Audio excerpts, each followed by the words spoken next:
I would like to call to order the June 11th, 2025 meeting of the San Mateo County Board of Education. As is our practice, this meeting will be recorded. As Vice President, I will be chairing the meeting as Board President Torres is unable to attend tonight. I warmly welcome our Youth Commission liaison, Bethany Zhao, joining us remotely this evening. I note that Superintendent McGee is joining us remotely as well. The board provides remote access for members of the public and welcomes community members joining in person and remotely. The board is following the requirements of Assembly Bill AB 2449, which enables remote participation by board members under specific circumstances. Would Board Member Love like to speak at this time? Thank you, Board President. I am out of town taking care of my mother who is not doing very well and needed help. Thank you very much. We use simultaneous interpretation in Spanish for those attending virtually through the end of Beth, public. excuse me. I know that there's one other thing, which is that Ms. Love needs to say that there's no one over the age of 18 in the room with her. Oh, can you clarify, please, that there is no one in the room under 18 or over 18 rather in the room with you? Yes, I can confirm there's no one in the room with me. Thank you. Okay, thank you.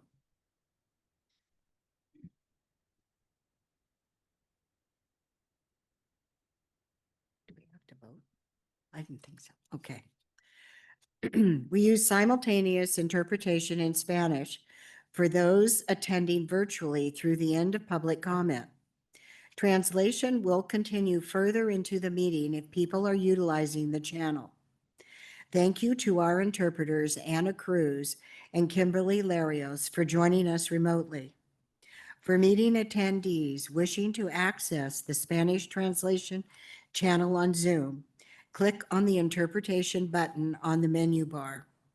We ask all speakers to be mindful of the Spanish interpretation and speak slowly and clearly. I ask board members to speak directly into the microphone and remind speakers wearing masks to remove their mask when speaking in order to be clearly heard by all attendees. Approval of the agenda. Item 1B is the approval of the agenda. Before I ask for a motion to approve the agenda, I would like to remove item 11B off of the agenda this evening and place it on the agenda for the next board meeting. Is there a motion to approve the agenda? So moved. Second. I have a motion by Trustee O'Neill and a second by Trustee Alvaro. Is there any further discussion? May I please have a roll call vote? Ms. Alvaro, Aye. Ms. Arias, Aye. Ms. Benini, Aye. Ms. Love, Aye. Mr. O'Neill, Aye. Ms. Gerard. Aye. The motion passes with unanimous vote and the agenda for tonight's meeting has been approved. President Gerard, Yes. this is Superintendent McGee. Yes, Uh, Deputy Cho, does the board vote on on a motion to allow Trustee Love to participate in the meeting? Thank you, Superintendent McGee. Trustee Love is going to be attending remotely under the Just Cause exception to the Brown Act. And so as a result, we do not need to take a vote. Okay, and I would assume this is the first time we've done it under this reason, because every other time we've taken a vote. So just clarifying for the public. Yes, that's correct. Thank you. Sorry to interrupt, President Gerard. Item 2 is public comment.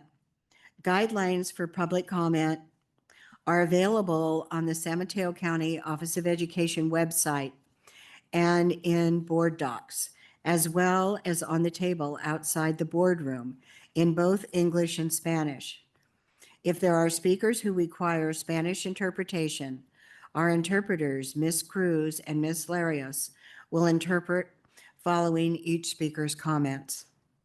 At this time, members of the public may provide comment for topics not included on the approved agenda. The County Board of Education does not act upon any matter that has not been agendized except under limited circumstances as permitted by law.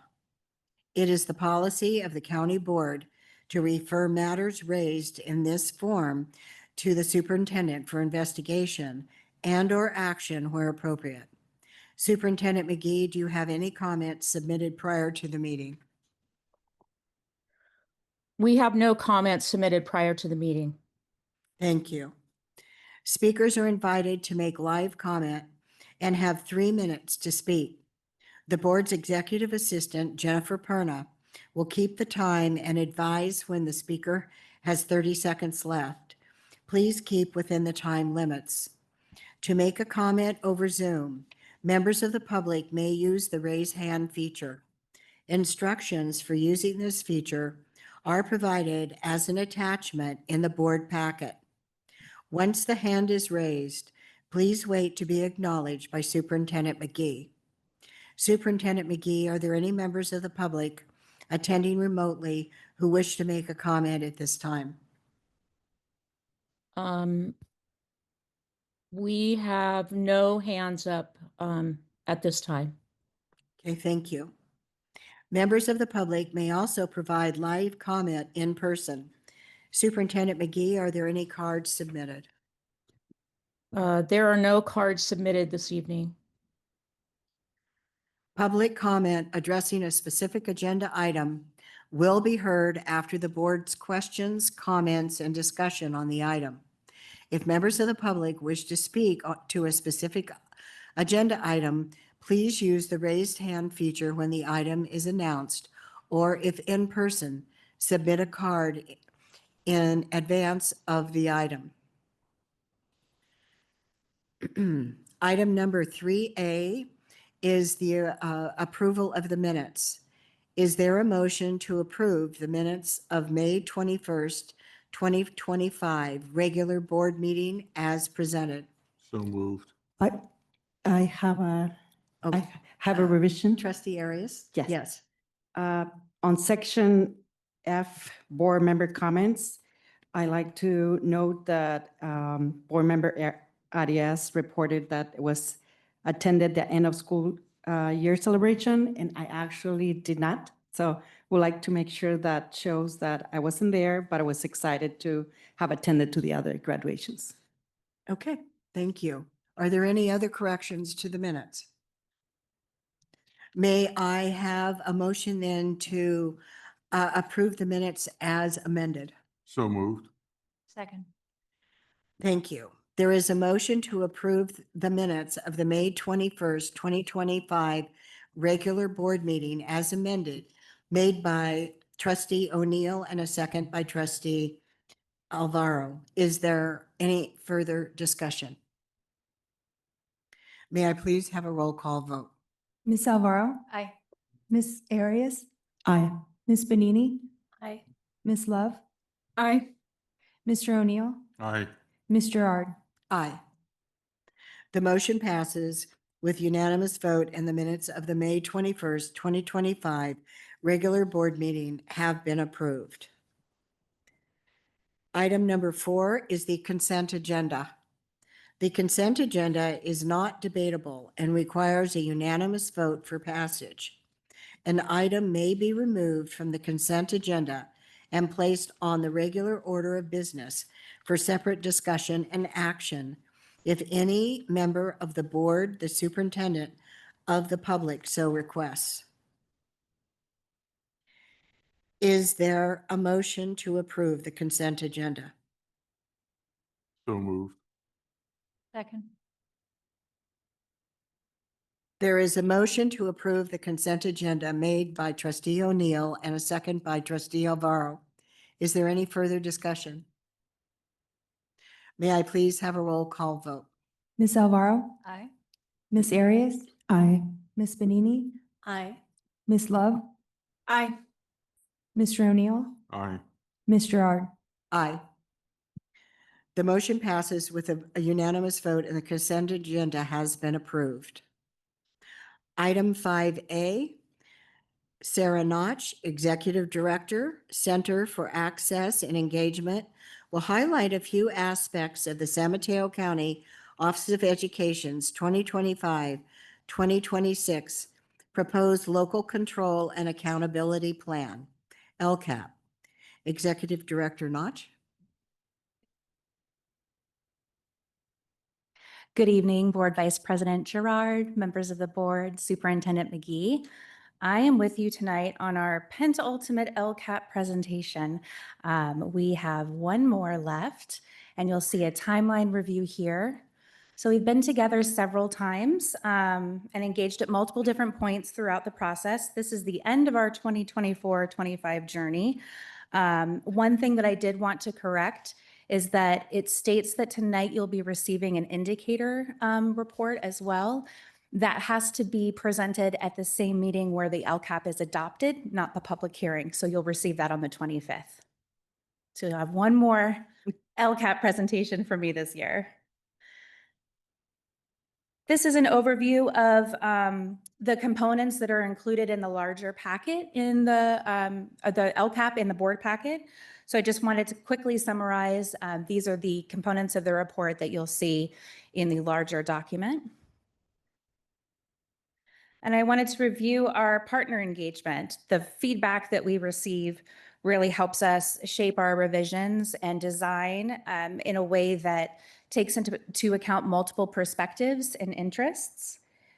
And a sample of some of our engagement partners is summarized for you here.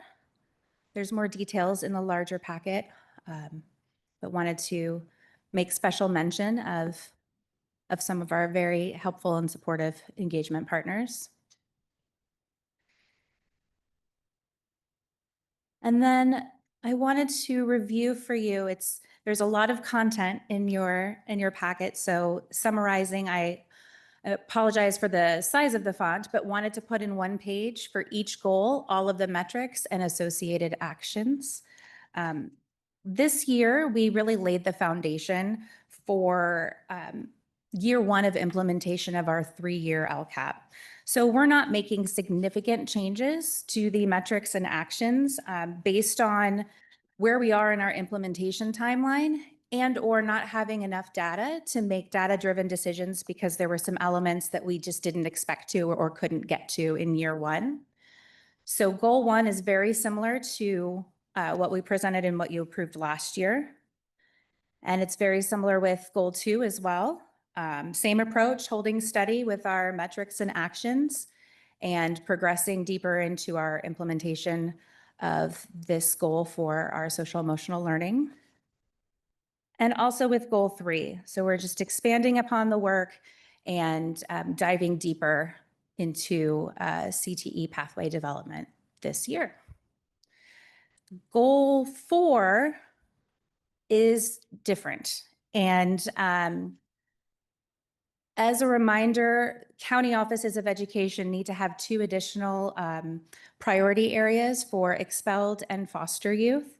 And so the way that this goal is set up in the previous LCAP has a combination of actions and metrics for both within SMCOE school programs and across San Mateo County, representing that inward and outward facing work.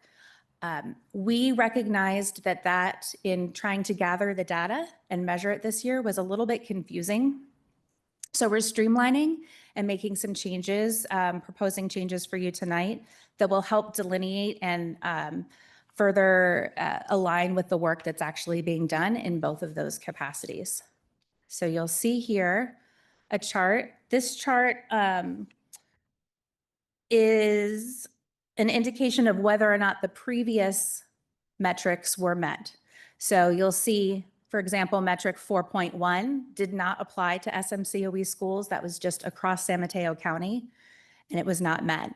Similar for all of the other, similar format for all of the other metrics. So what we wanted to do was keep the metrics that made sense, but reword them in a way that made it more clear about whether or not that particular metric was addressing our school programs or the work that was being done in the county. In some cases, we were able to meet our target in one area and not the other, and it's just a lot cleaner to measure it separately.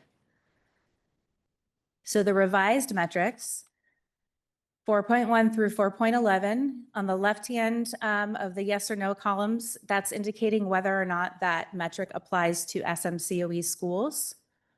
There are 3 that apply to both SMCOE schools and countywide, but the majority are either one or the other.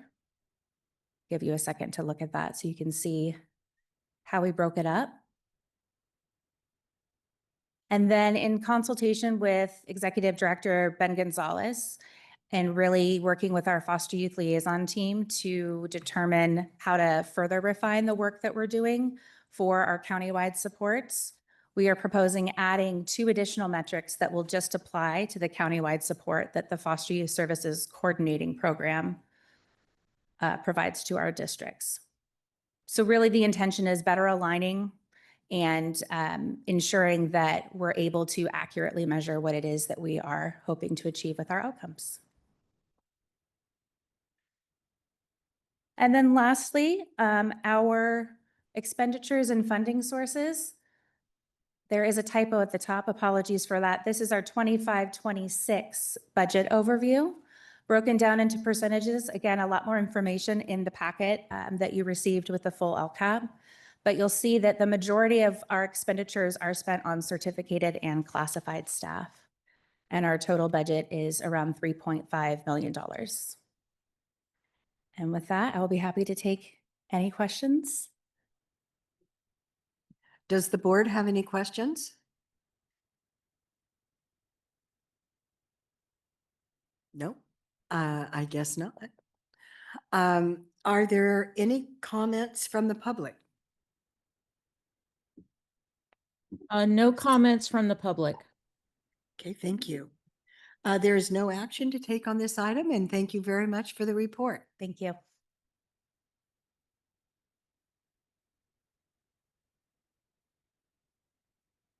Item 5B, the public hearing on the San Mateo County Office of Education's 2025-2026 proposed local control and accountability plan is now open. Would anyone like to speak on this issue? The hearing is now closed.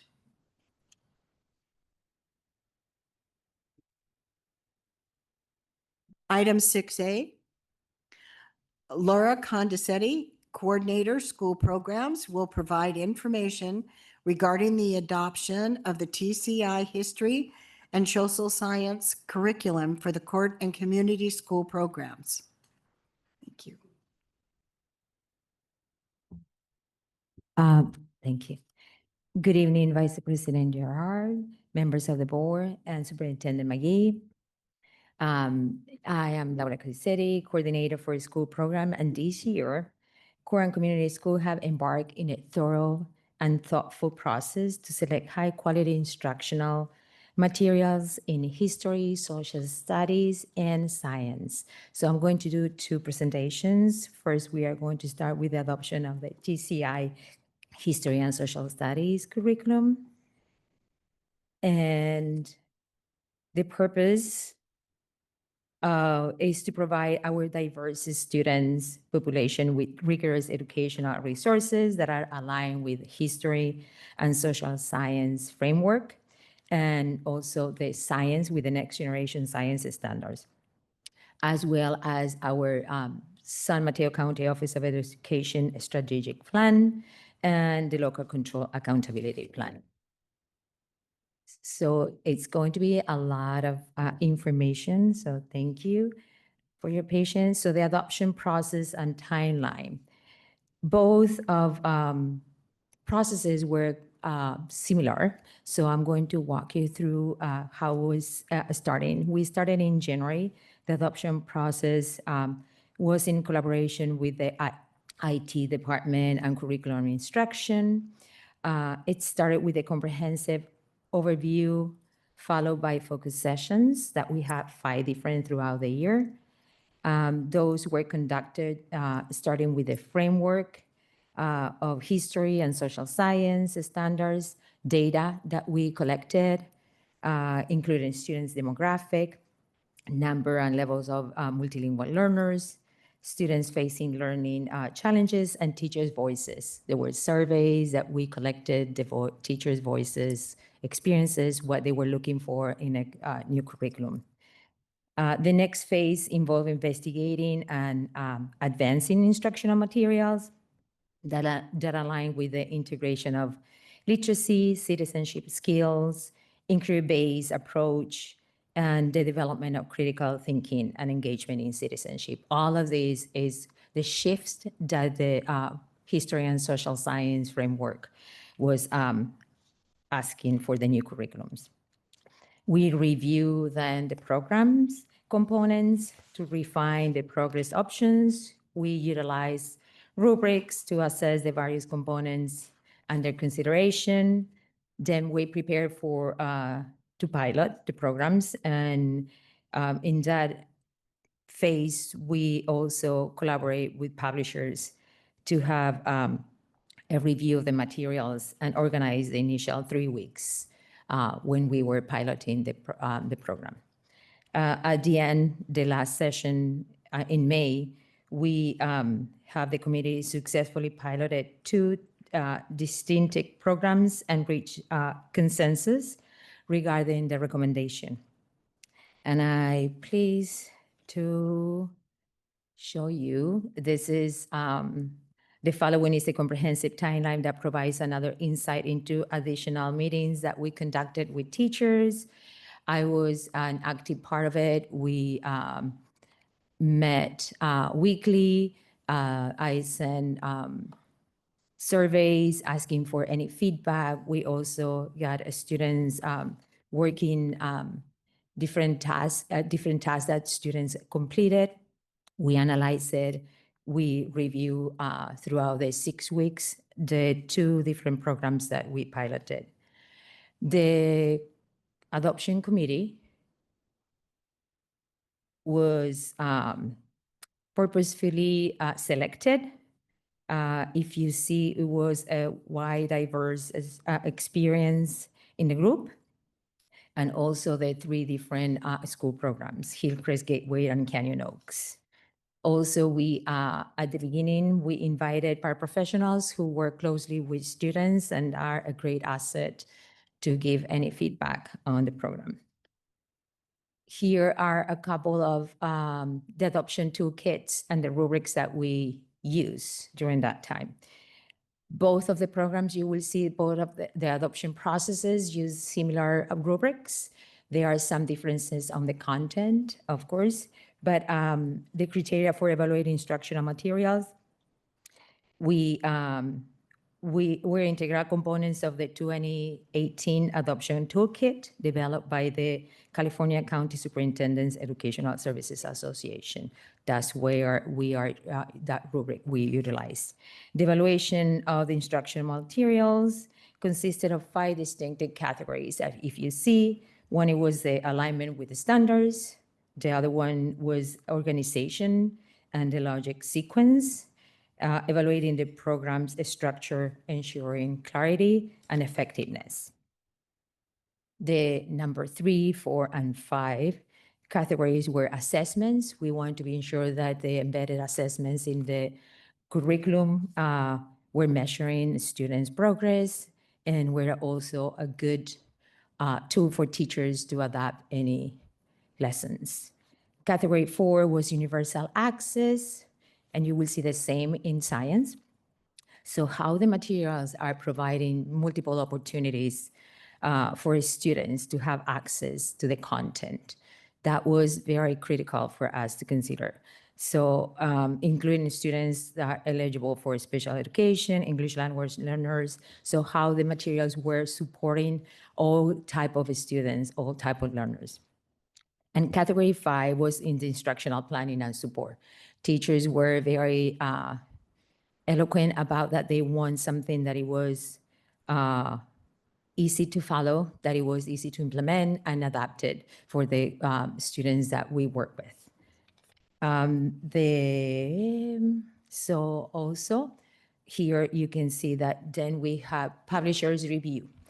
The adoption committee narrowed the criteria to the choice to 2 different programs. That was TCI was elected and also SAVAS. Those 2 programs were selected, and each program was tested for 6 weeks, piloted for 6 weeks with regular check-ins, surveys to monitor progress throughout the pilot.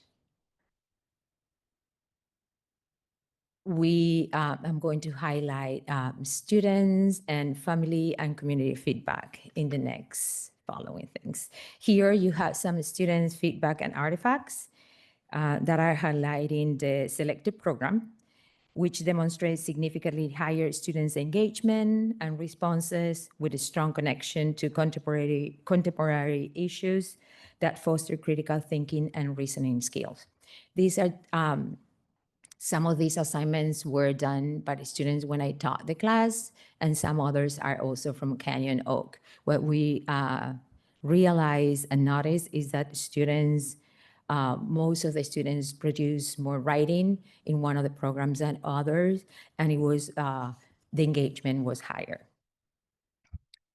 The next part that I want to highlight is the program organization and universal access, one of the categories that we talk about. And each chapter, we all know that prior knowledge is one of the strategies that also support students who are second language learners. So every chapter connects with prior knowledge, included vocabulary, offer a variety of Lexile options. So it was easy to adapt from Lexile, lower Lexile, 3 different levels of Lexiles. Provide extended learning opportunities. And it also was for students who were above grade level, and also features creative assessments that allow for the demonstration of learning throughout the program. The other category, this is another example of the program, was offering appreciated multimodal lesson structures that caters to diverse learners styles, multilingual learners, and various academic levels through visual, music, videos, and accessible reading. That was something very highlighted by teachers. Here are some of teachers' voices that you can see that the videos were engaging, that most of the multiple choice assignments provide great opportunity for students and teachers to measure their learning. And overall, it was a good feedback on the TCI program. How did we engage the community, the partnership with families? So we created a flyer with visuals, videos. We did it bilingual in Spanish and English. A survey, simple survey with multiple choice was also sent to families. And that was through talking points. And so even we have a limited number of families completing the survey, most of it was highly positive for the program. Recommendations from the committee. The adoption committee, after a thorough analysis and review, has recommended TCI as History and Social Science program to be adopted and implemented in the core and school community programs. Here are when we just one of the rubrics that I show at the beginning with the 5 different categories. You can see that it has a high quality in alignment with the standards. The program organization was between 3 and 4, made high quality. Assessment was something that teachers appreciated, and the planning and support was also receive a high rate. And I want to finish when teachers have access to high quality aligned instructional materials, it makes a difference in their classroom practice and the instruction students receive. And I really had to I appreciate and show my thankfulness to the teachers that really engage in a very thoughtful adoption for let's see, 14 weeks with this history and social studies. Okay. Questions? Thank you very much. Are there questions from the board? Ms. Yes. Bonini? Hi, thank you for the presentation. I do have a few questions. So I'm just curious. So I know you're going to do another presentation, but I know that there were 2 adoptions going on at the same time. Is the time frame that we allowed for this one specifically, but I guess in pair with the other, typical for an adoption? I think that 6 to 8 weeks, could be a good time. Usually cycles of inquiry with students, especially are 6 to 8 weeks. I think that at the beginning I was not sure, but I think that we did good. It was stretching, but I think that overall it gave us a good opportunity to observe, especially because we were meeting very consistently and looking at the program. I can say that yes, it was a good amount of weeks for this time. Yeah. Was it overlapping directly with the other? No. So what we did, we just did 6 weeks. We took a time, we just gathered all the information and we started the second one. Yeah. Okay. By second one, do you mean the second one? So with yes, in we social started with science? Savas for 6 weeks, Right. and then we finished with the second TCI. My question, actually, sorry, I wasn't clear enough, was whether the other whole adoption that was going on for science, whether it was happening at the exact The same time. science started in the timeline. It started at the end. No, the science was not. There were not 3. No, there were science started at the end of the history and social studies. Yes. Okay. Can you tell us how many lessons or within the units, like how many there were, what the topics were? Yes. Whether, Mhm. I'm going to add in, I have a few questions. I'm just going to Yes. one more. So So with Savas, so the teachers were selecting, and so the first one with Savas was were history, and in the second one with TCI, the one that I taught, and I helped to plan both of them, but the second one was the time of Camelot, so it was all the time of 1960 to U.S. history to the contemporary time. We have, for 6 weeks, various lessons. And I can tell that, let's see, they were the units, they call themes, and then they have like at least 6 to 7. We plan 1 per week. And so that was something that it kept us, on track. And just that helped a lot. So I helped a lot to laid out the plan for the 6 weeks, and I was helping teachers just to link everything to the resources. And so we were on track just to plan 2 different units. So one was for Savas and the other one was for the TCI. okay. So in our classrooms, right, we have multiple grades. Yes. Right. And so I guess first, I'm assuming all the students had the same lessons, but my follow-up question to that is, going forward, what does that look like?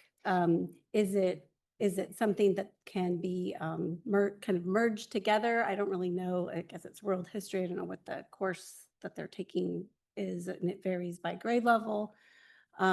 So I'm just curious how that looks going forward, because I think. Yes, and I can speak very well on that because I taught and I prepared the material. So the first one, let's say the Savas, one of the feedback that I also gave the publisher, it was very complicated to find ways to adopt the materials and find a way as a teacher just to provide that accommodation. The TCI, we had a person that also trained us in person and was, we were just reaching out.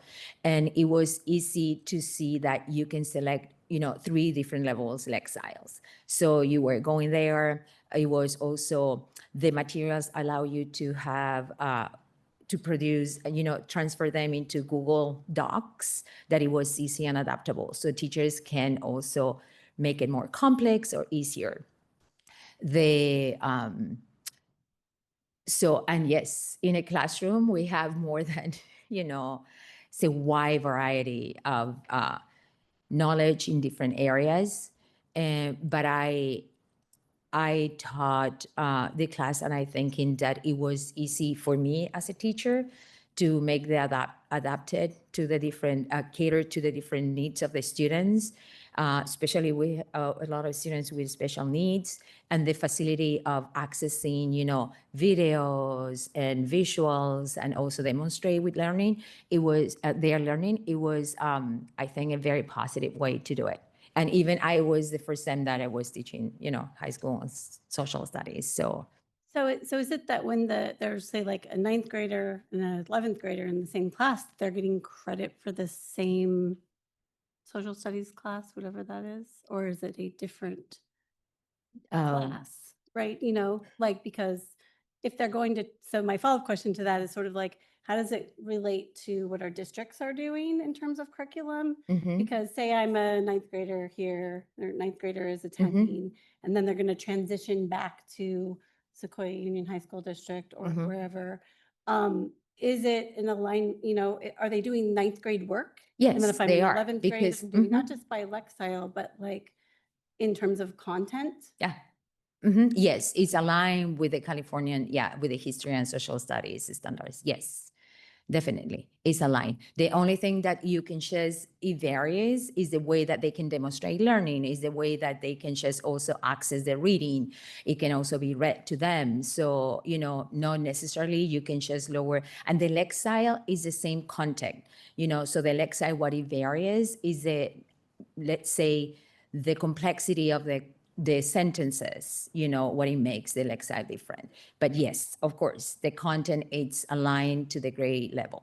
Yes. Okay, last question. Was there a cost differential between these 2 curriculums, and what is the cost of these curriculums? I don't think so. I asked, I was not much, didn't want to ask much about the cost, but what I received, the TCI, was that because it's online, and then I can tell you that it was around, he says, per student, 113. However, that gives you access to all the materials, and also students' book.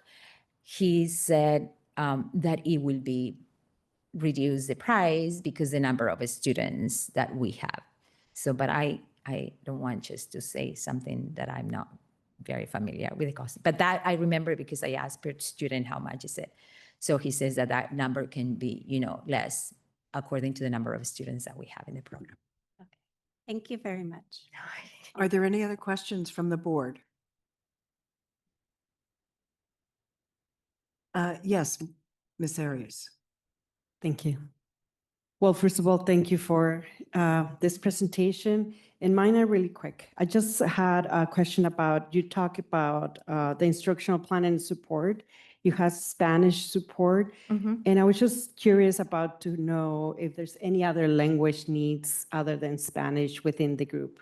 No, that's yes. And Okay. that's just, I wish I could say yes, that is a no, but in this particular curriculum, it's Spanish. Yes. Okay, but the students, there's no other needs. Most of the majority of the students, from my understanding and just knowing our population, English majority and is Spanish. Yes. Okay, great, thank you.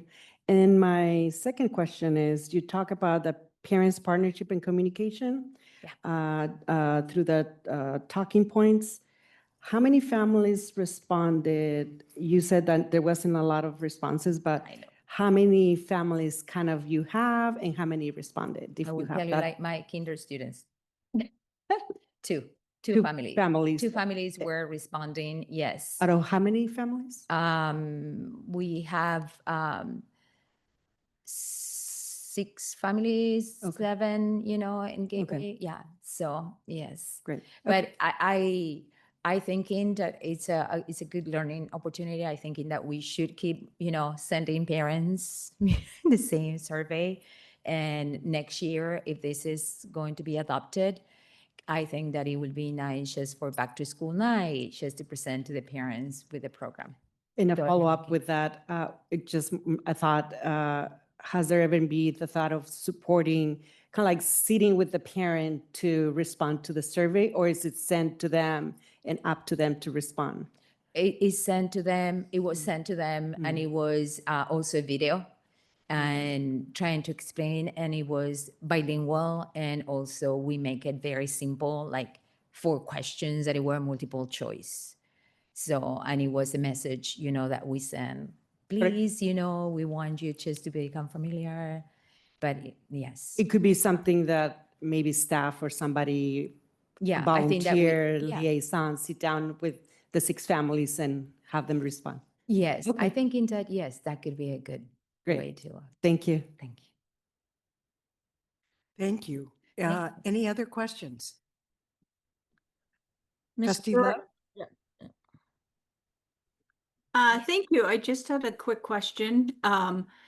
Is this curriculum being used in the other high school districts, particularly Sequoia and San Mateo Union? I know that it has been used in similar programs like ours, in continuations high schools and also in juvenile hall.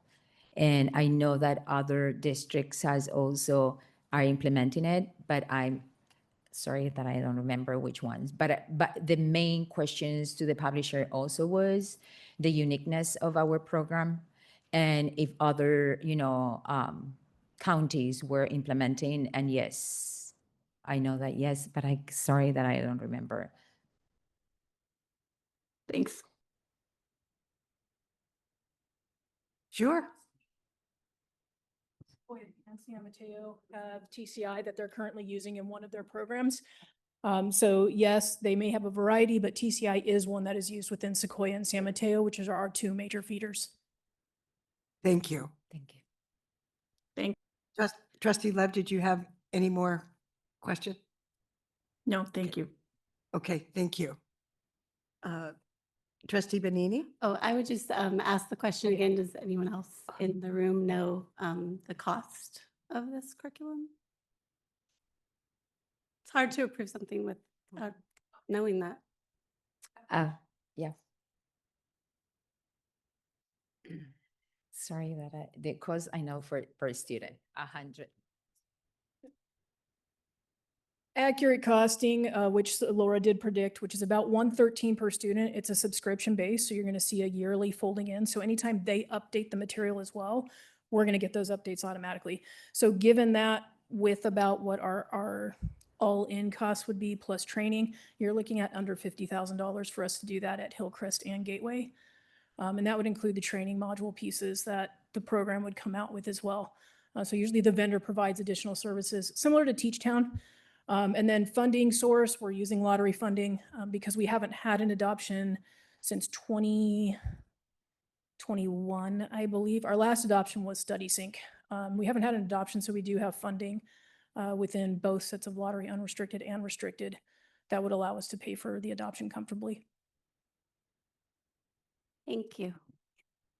Something else is that most of the tasks and the activities and the reading, we printed out. Teachers, at least I know that we all like it, just to go and get that, lower the cost too, because the reusables, the teachers were not using, we were not using, the student's book. We were just, printing out straight from the platform. That could lower the cost. I think so. Thank you. Any other questions? Any questions from the public? Thank There are you. no hands raised. Is there a motion to approve the TCI History and Social Science curriculum for the court and community schools? So moved. Second. There is a motion to approve the TCI History and Social Science curriculum made by trustee O'Neill and seconded by trustee Alvaro. Is there any further discussion? May I have a roll call vote, please? Ms. Alvaro, Aye. Ms. Arias, Aye. Ms. Benini, Aye. Ms. Love, Aye. Mr. O'Neill, Aye. Ms. Gerard. Aye. The motion passes with a vote and the TCI, unanimous vote, and the TCI History and Social Science curriculum has been approved. So we will move now on to item 6B. That's me again. And Laura Codicetti, Coordinator, School Programs, will provide information regarding the adoption of the STEM Scope Science curriculum for the court and community school programs. I can tell you that I learn a lot about science because I help also just to implement the adoption and the pilot. So the purpose I will try just to size the information is very similar. Some of the rubrics that we use, you will see a lot of similarities. The difference is on the content, of course. So the purpose is to provide a more why the adoption in science is to provide a more inclusive, engaging, and effective approach to science education, particularly for diverse high school population, including English learners, students with individualized learning plans, and those in alternative school settings. Also aligning with the next generation science standards and meeting the A through G requirement. So the adoption process timeline, the overall process was similar, mirrors the history and social science, starting with the framing, the grounding of our work in the next generation's science standards, exploring the integration of the 3 dimensions, which I will explain a little bit further in a moment. And then we prepare for the pilot. And finally, we narrow in the choices and we coordinate in partnership with the publisher to pilot the program. So it's a similar timeline too.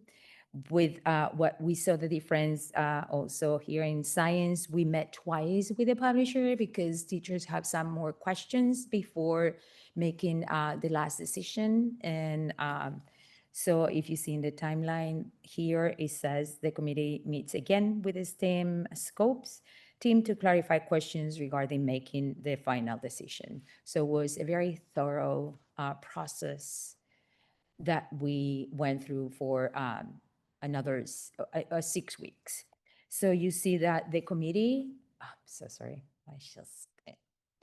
so the committee also encompasses a wide range of experience in our teachers and the schools that the core and school community programs.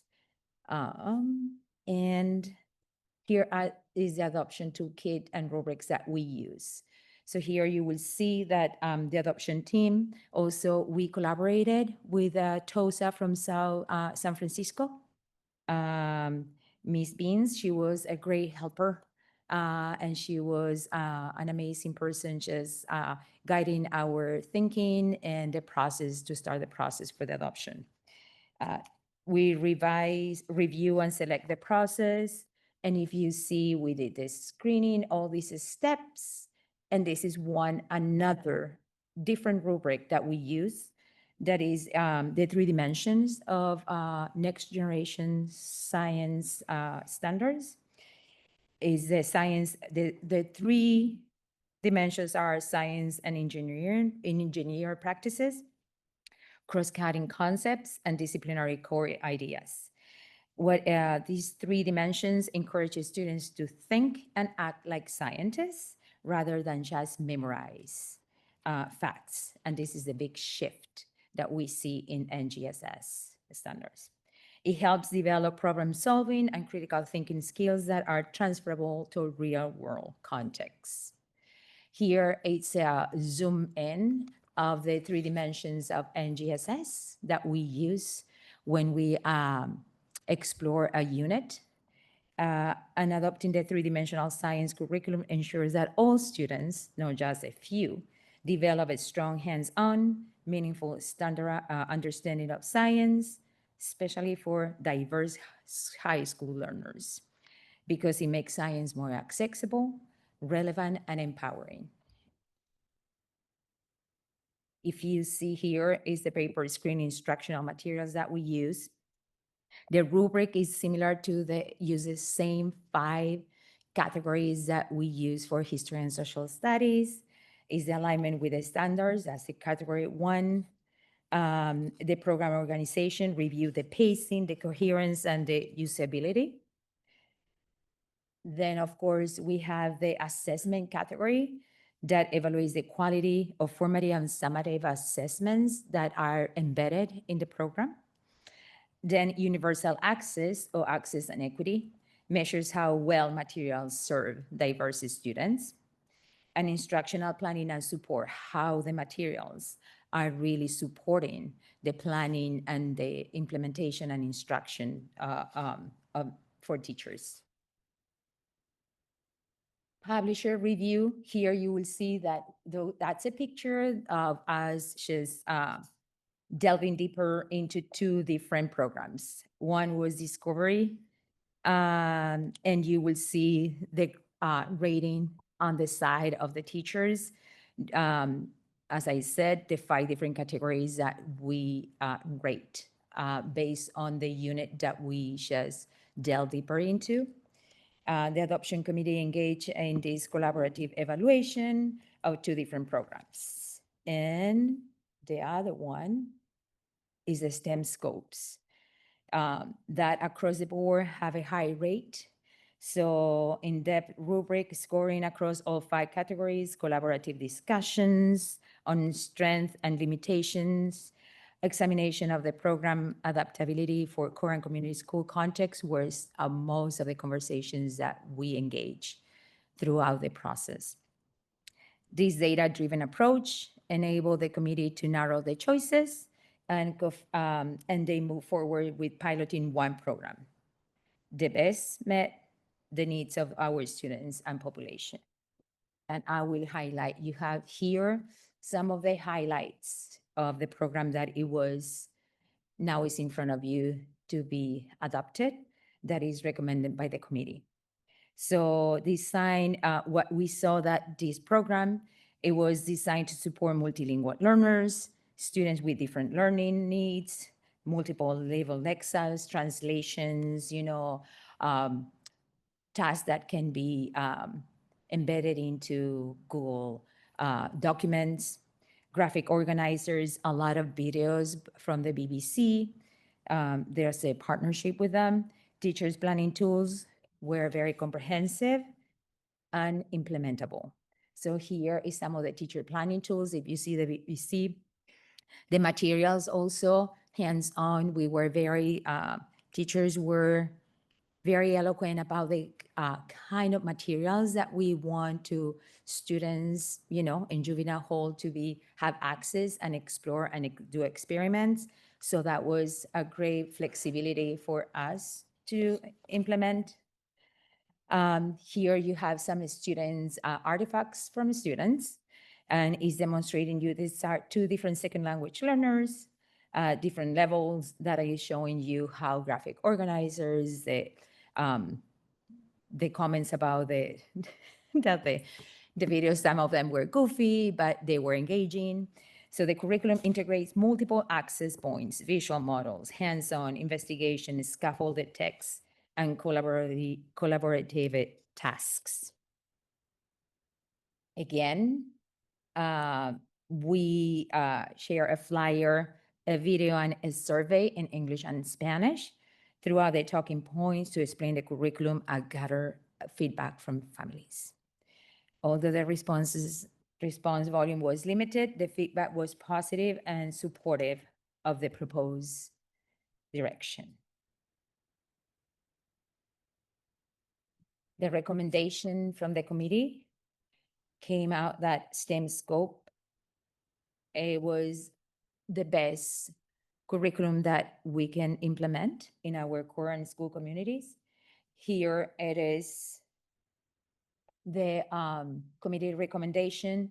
It got a high, the access is explained there, that access and equity category was something that teachers were very thoughtful about and concerned. They were, at the beginning, we were not sure if it was enough adaptation, accommodation for students with different needs. And so that's when we reach out to the publisher, and we have like a second review of the program. And that's when the teachers gave the final decision and make a high quality, because we found out more features that the program offers that we didn't know. So that was our last goal. So high quality is a high quality curriculum. It's aligned with our NGSS, accessible materials, and it was unanimously recommended for adoption. Thank you. Hey, thank you very much. Are there questions from the board? Ms. Alvaro? Thank you. Thank you for that presentation. I just had a question about the student materials. The first bullet point said that the reading materials can be adapted to various Lexile levels. Yes. How is that Oh, done? it's fun. You go to the, there is a very nice platform. It was one of the, I think that it was very accessible for teachers. So on the top, you have these different tabs that you can open. So you go and there is a library where you see different Lexiles that are all content specific to the units. And that's one way, just to have Lexiles adapt, matching students the reading level. And also there is another way that you have options like A, B, and C. So many of these publishers, what we are seeing, they are giving you 3 different options, for the reading, for reading access. Also, they give you the opportunity to be read to. And so that also makes it accessible for students that, even they are still struggling, with reading. And so that's the way it does. And also this one offers opportunities for you just to go and see other teachers doing, creating other tasks that are aligned. And we didn't use that because we like it just to be loyal to the program and just be sure that we are aligned to the standards. But yes, that's how it does provide it. And you have a huge, they are very generous in the way that you can even have access to 7th grade and other grade levels, something that now we can see that we have some middle schoolers, and that was a concern for teachers, like how we are going to have materials that are aligned to middle schoolers. So the program does align you. You can easily just find like one topic, and they got this one scope, a topic that you want to teach, and then you can find what in 7th grade the students need to know in order to have access to the grade level that they are now. So that was something. So that's kind of amazing. Yes. And this is basically a semester or a school year's worth of material? The material is the entire The entire school year. year. Yeah. So if a child progresses, which one hopes, Mhm. in his reading abilities, can that child be bumped up so that the material's a little bit more challenging? Yes. Also, there is a part where you can like extended learning, where they offer like, okay, your student is a lot of more like a writing. The same thing with the history and social studies. So you can just have challenging, challenge, like we said, students who are at grade level or above grade level, and they can also have that push to accelerate learning. Yes, they do. All right, thank you. Yes. Ms. Benini. Thank you. So my question for the science has to do with not the reading materials, but like the actual materials, since it's very hands-on. My experience with science and teaching is that it's hard for teachers to plan and set up and have the materials from year to year, or, obviously it'll be at the start. So like, how many materials are there for these units? Is it like the only thing I can compare it to is like FOSS, but like these massive boxes of things, or is it mostly not that? Is it reusable? Is it something you have to repurchase? Do we have the infrastructure for it? I just want to know more about that and how, if we need that, like how we're supporting that. Yeah, great question. So first, the teachers, especially Hillcrest and Canada, we were like, okay, what kind of materials do we need? So the publisher was, okay, you can do all of these lab tests without using certain materials. So that's how we went that road.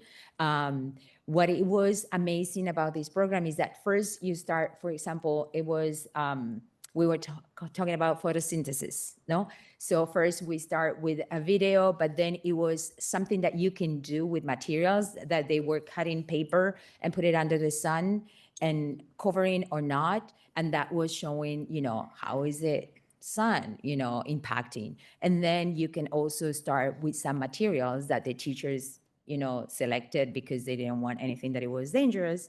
But they give you different opportunities to use like things that you have in the classroom with things like you don't. Something else that we did, for example, it was chemistry. We were all scratching our heads. Oh my gosh, we have to go back to chemistry. We need to teach the kids this. So they allow you to use like a math cubes just to put together to the formulas of, 2 oxygen, 1 hydrogen. So it was different ways that you can still have hands-on, and then also the materials that the publisher provides to do another level of lab experiments.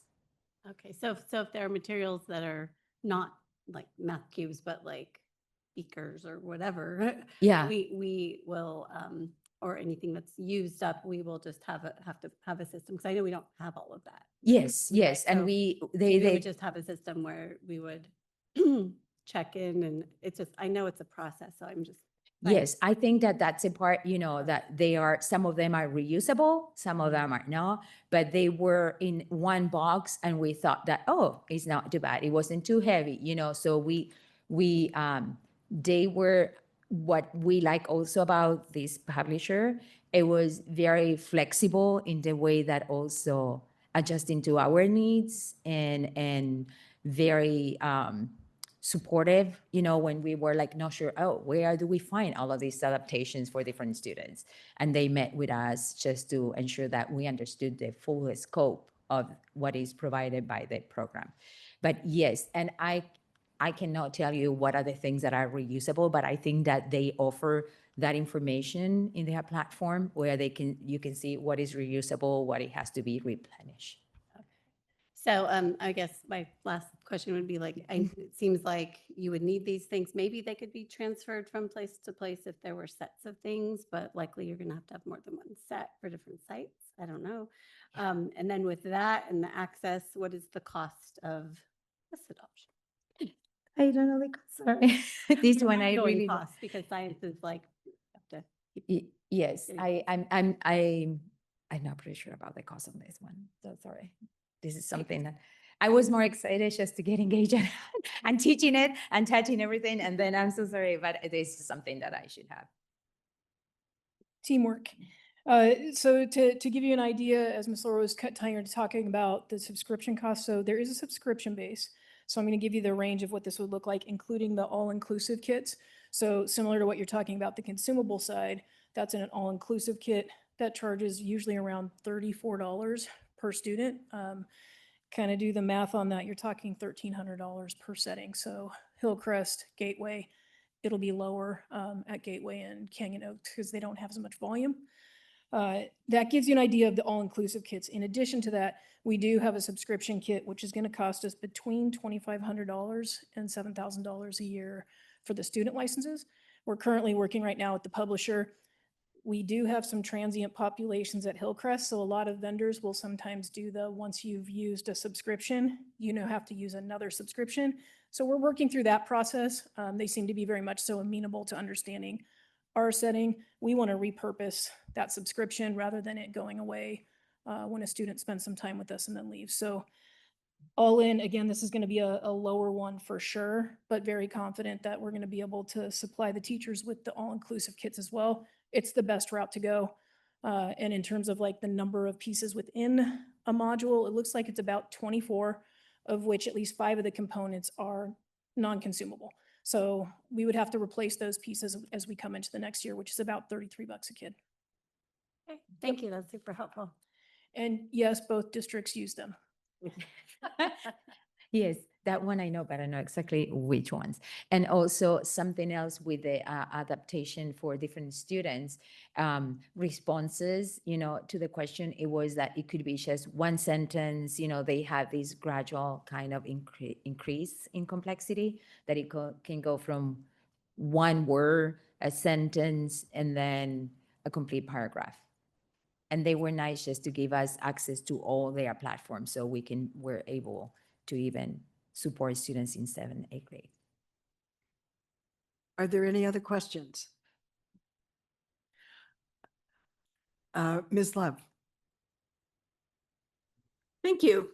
My question has to do with the Seeds to Solutions Climate Change and Environmental Justice curriculum that the county office was deeply involved in creating and was just released. It addresses like life sciences, I think physical environmental sciences for 9th and 10th grade, and then like more elective kind of sciences in later grades. And I was wondering if there's plans to integrate that into the curriculum and education for the coming year. I do believe so, because also it's part of the NGSS and the environmental science. And so we did not explore any of those concepts, but all the videos, they have embedded, different aspects of the environment and how, for example, in photosynthesis, they show a video in the BBC that it is in remote areas where there is no water and there is no sun. So they are, touching that area of environmental science and global warming and the issues that are impacting our Earth right now. But I do believe that because the program does align with NGSS and environmental science, it will. We didn't have a time to explore that unit, but we just concentrate on one. But yes, I do believe so. Well, so you have this new curriculum, but we just developed the Seeds to Solutions, the county office did, with 10 strands.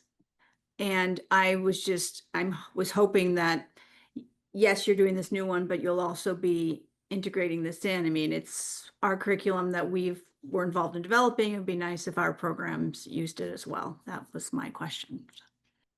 Yeah, I think that will be a great discussion next year when if we adopt this curriculum, how is that going to be integrated, and helping teachers, to do that planning and integrate both. Yes. Are there any other questions? I have one. And as far as the teaching of both of these programs, will it be one specific teacher trained, or will all teachers be able to step in and teach these classes?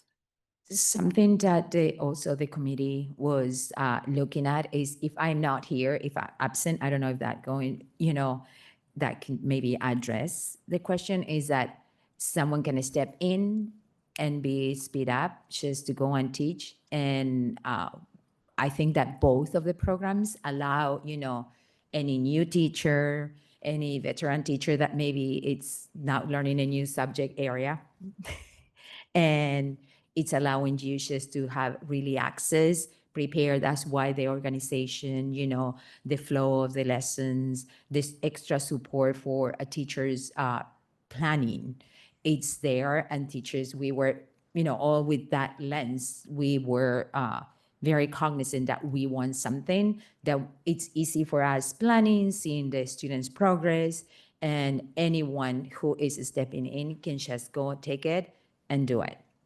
So Yes. currently, right now, you'll be teaching both classes. Am I I understanding taught that? I taught both, and Okay. it was, and I, you know, and it was, for me, it was easy to just to implement it.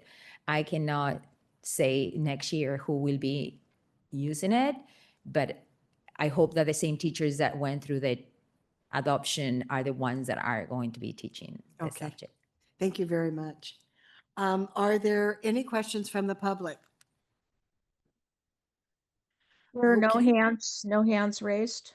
Okay, well, thank you. Then is there a motion to approve the STEM Scope Science Curriculum for Court and Community Schools? So moved. Is there a second? Second. There is a motion to approve the STEM Scope Science Curriculum made by trustee Alvaro and a second by trustee O'Neill. Is there any further discussion? May I please have a roll call vote? Ms. Alvaro, Aye. Ms. Arias, Aye. Ms. Benini, Aye. Ms. Love, Aye. Mr. O'Neill, Aye. Ms. Gerard. Aye. The motion passes with unanimous vote, and the STEM Scope Science and Curriculum has been approved. Thank you so much for your report. Item 7A, Kevin Baltima, Deputy Superintendent, Business Services Division, Manette Menino, Executive Director, Internal Business Services, and Marion Reyes, Physical Manager, will provide an overview of San Mateo County Office of Education's 25-26 budget. Deputy Superintendent Baltima. Good evening, Vice President Gerard, members of the board, and Superintendent McGee. I feel like I'm kind of hiding behind the post here. So if I get a tough question, I'll just dive behind the post. Our team's here. We're going to go through this presentation and certainly open any questions. So with that, I'll turn it over to Marion. Thank you, Kevin. Good evening, Board, Vice President Gerard, members of the board, Superintendent McGee. So we're here to present the San Mateo County Office of Education's 2025-2026 proposed budget. So a typical budget development timeline starts in January when we first hear about the governor's budget proposal. Next one is April 15, which is the tax deadline. This kind of sets the estimate of our revenue. So we hear back revised budgets on May. And then from May to June 14, legislature develops the budget. On June 15, they have a deadline to approve a state budget. And then on June 15 to 27, governor may approve, line veto, or send a budget to the legislature. So key points of the May revise from the school services talked about the state budget deficit. So we are projecting a state revenue projection of 10 billion lower at the May revise. The state budget deficit estimated at 12 billion, and future year project lower revenue by 22.7 billion. So some of the things that affect this deficit are potential reduction in federal funding, declining enrollment, increased cost, and the expiration of the one-time funds. So talking more about the education funding of Prop 9, this include a reduction cost of living adjustments to 2.3, a depletion of the rainy day fund, and then the governor's proposal to appropriate less than the Prop 98 calculation in the amount of 1.3 billion and a cash deferral of 1.8 billion. It also will be providing a 2.1 billion on ongoing funding for full implementation of the Universal Transitional Kindergarten. So on our budget, we included the following assumptions. For the LCFF revenue projections, we use the FIGMAT calculator. So the LCFF is the local control funding formula. And we use the FICMAT, which is the Fiscal Crisis and Management Assistance Team calculator. So this is a tool that pre-populates data based on current statutes and cost of living adjustment. We included restricted program revenue and adjusted for grant awards based on estimates that we know during budget time. Position controls were updated. We worked with HR and programs to update changes in staffing and any vacancy. As you know, our bulk of expenses are on position or our salaries and benefits.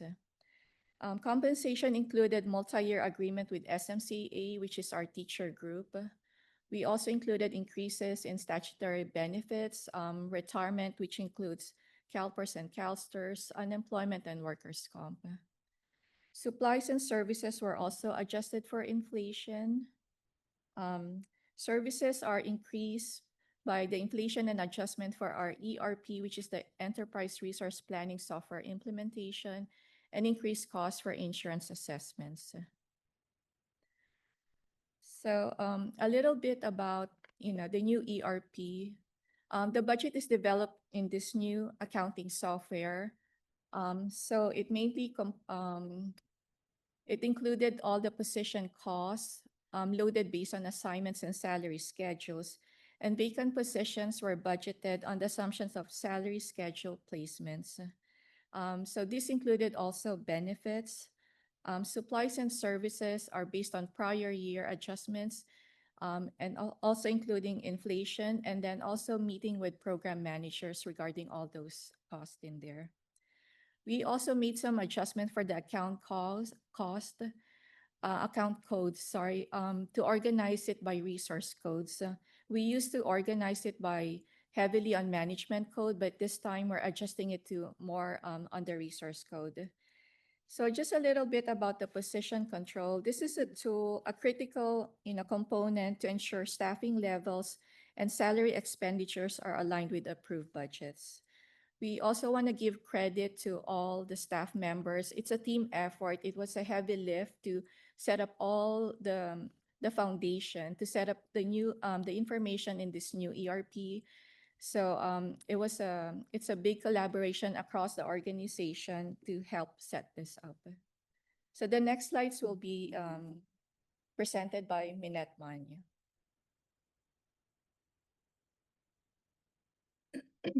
Thank you, Marian. Good evening, Vice President Gerard, members of the board, Superintendent McGee. As Marian mentioned, we worked on the new financial software, which is called Frontline ERP, and you're getting a glimpse of it right in front of us. This is actually a direct report from the system. If you look up on the top, that's what the report name is called. It's called Budget 07 Report. So this is just a pie chart of our total revenue summary.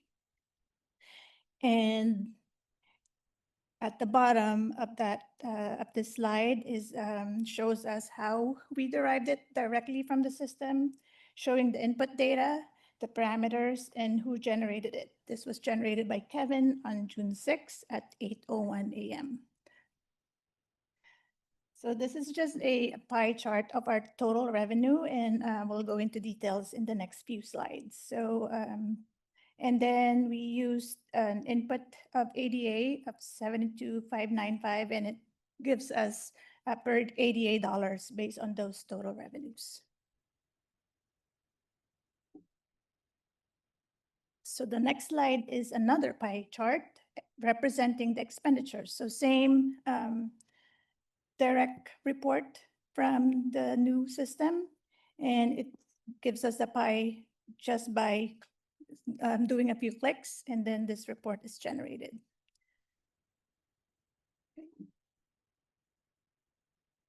This is another representation of a report that we can derive directly from the system. Now this expenditure reports is doing it by function codes.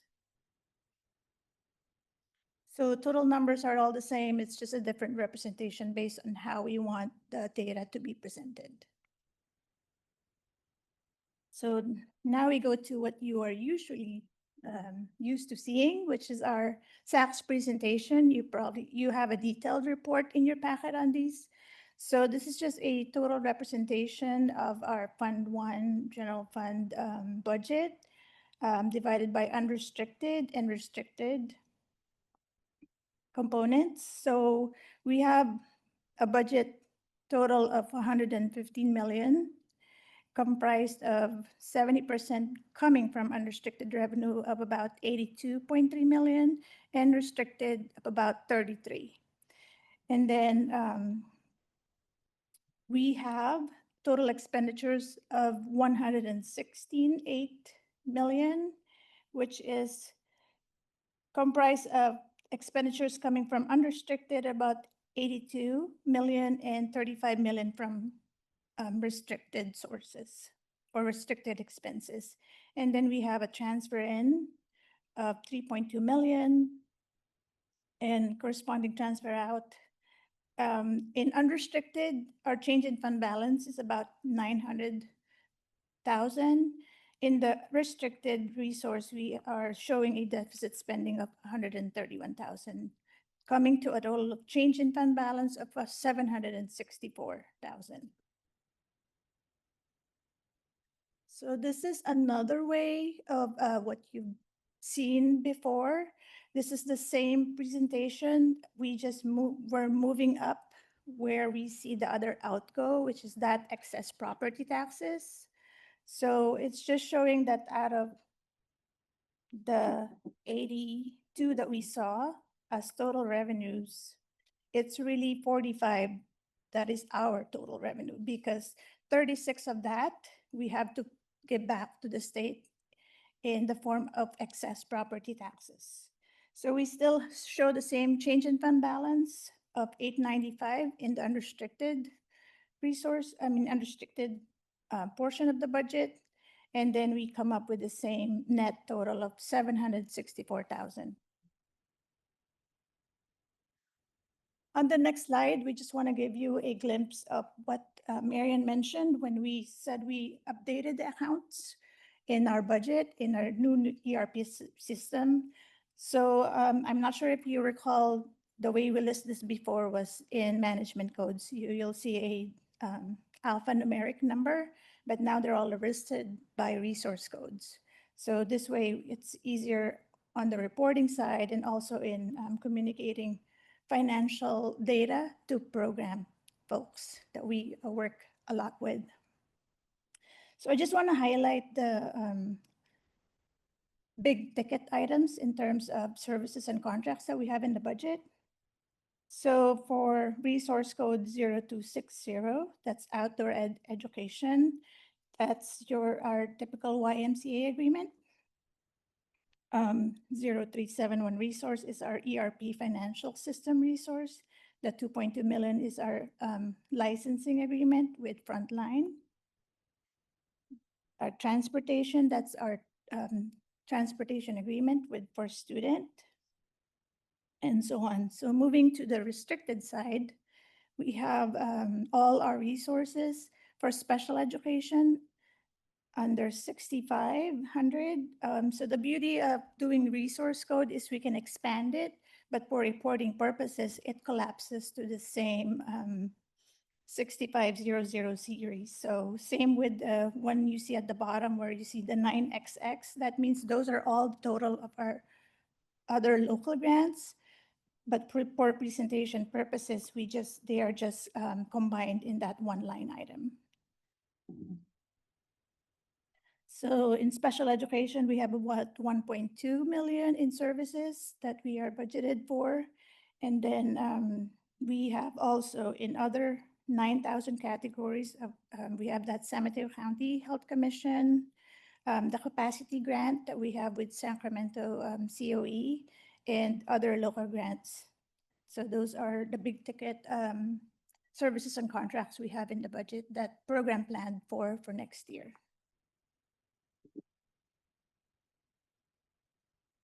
So moving on to this other presentation, this is just comparison of what we think we'll end up with our 24-25 actuals, and then comparing it with what we think, what we plan for 25-26. So just to give an idea, we are working in another system, doing our numbers now and then crunching them to what we think we'll end up with, because that will flow through as the beginning numbers for our 25-26 budgets. So just to highlight a few things on the revenue side for LCFF, we show that almost 500,000 difference, but we think we're researching on that, and we think we know where it's coming from. It's just the interaction between our AB 602 funding and LCFF property tax calculations. On the local revenue, the big difference is because when we updated our account codes, we transferred, or we did a switch on how we record the transportation billing that we do with our school districts. It used to be in the restricted resource. It's now moving to the local revenue. And then in the certificated salaries, just wanted to highlight that all positions, when we do budget, we assume that all vacant positions are in the budget and will be filled at the beginning of the year, and then throughout the year we'll do adjustments. There is a significant difference in our capital outlay because we are now in the winding down phase of our ERP implementation. So that cost is more realized this year. Next year, that moves into more of the licensing. So it's no longer a capital outlay, it's more now of a service. And then same with the transfer in, because of the implementation cost, we move funds from Fund 17 this year to support that. For the budget year, we are moving the interest revenue estimated into Fund 17 also to support some of the programs and the continuation of their ERP implementation. In transfer out, there is estimated increase in contribution to the early learning program, which is represented in our Fund 12. And then there's a slight decrease in the contributions that we do to our restricted programs. So that's just kind of a comparison of what we think we'll end up with this year as compared to what we plan for 25-26. Thank you. Oh, sorry. I have one more slide. So now this is the combined one. Comparison to, this is just the combination of the restricted and restricted numbers for estimated and original. So just comparing with LCFF, so still with the combined, we are looking at that number with the interaction between AB 602 and property taxes. There are a number of one-time programs that ended in federal grants in 24-25. So those, some of them we do not expect to be renewed in 25-26. In state revenues, they're a little less. And some of that is also attributed to some of the expiring grants that are not renewing in 25-26. And there are also fewer grants, local grants that are expected in 25-26. So same assumptions in our expenditures, certificated and classified salaries. We always budget full cost, knowing that programs will be operating at that level, and then we do adjustments throughout the year. Let's see. We have a little reduction in the restricted programs for books and supplies and services, and same reason for the ERP implementation that is winding down. So overall change in fund balance, we estimate that we will end up in 24-25 with a 1.4 million, and with a budget year with the 764 change in fund balance. So I will now pass this on to Kevin, who will continue and conclude our budget presentation.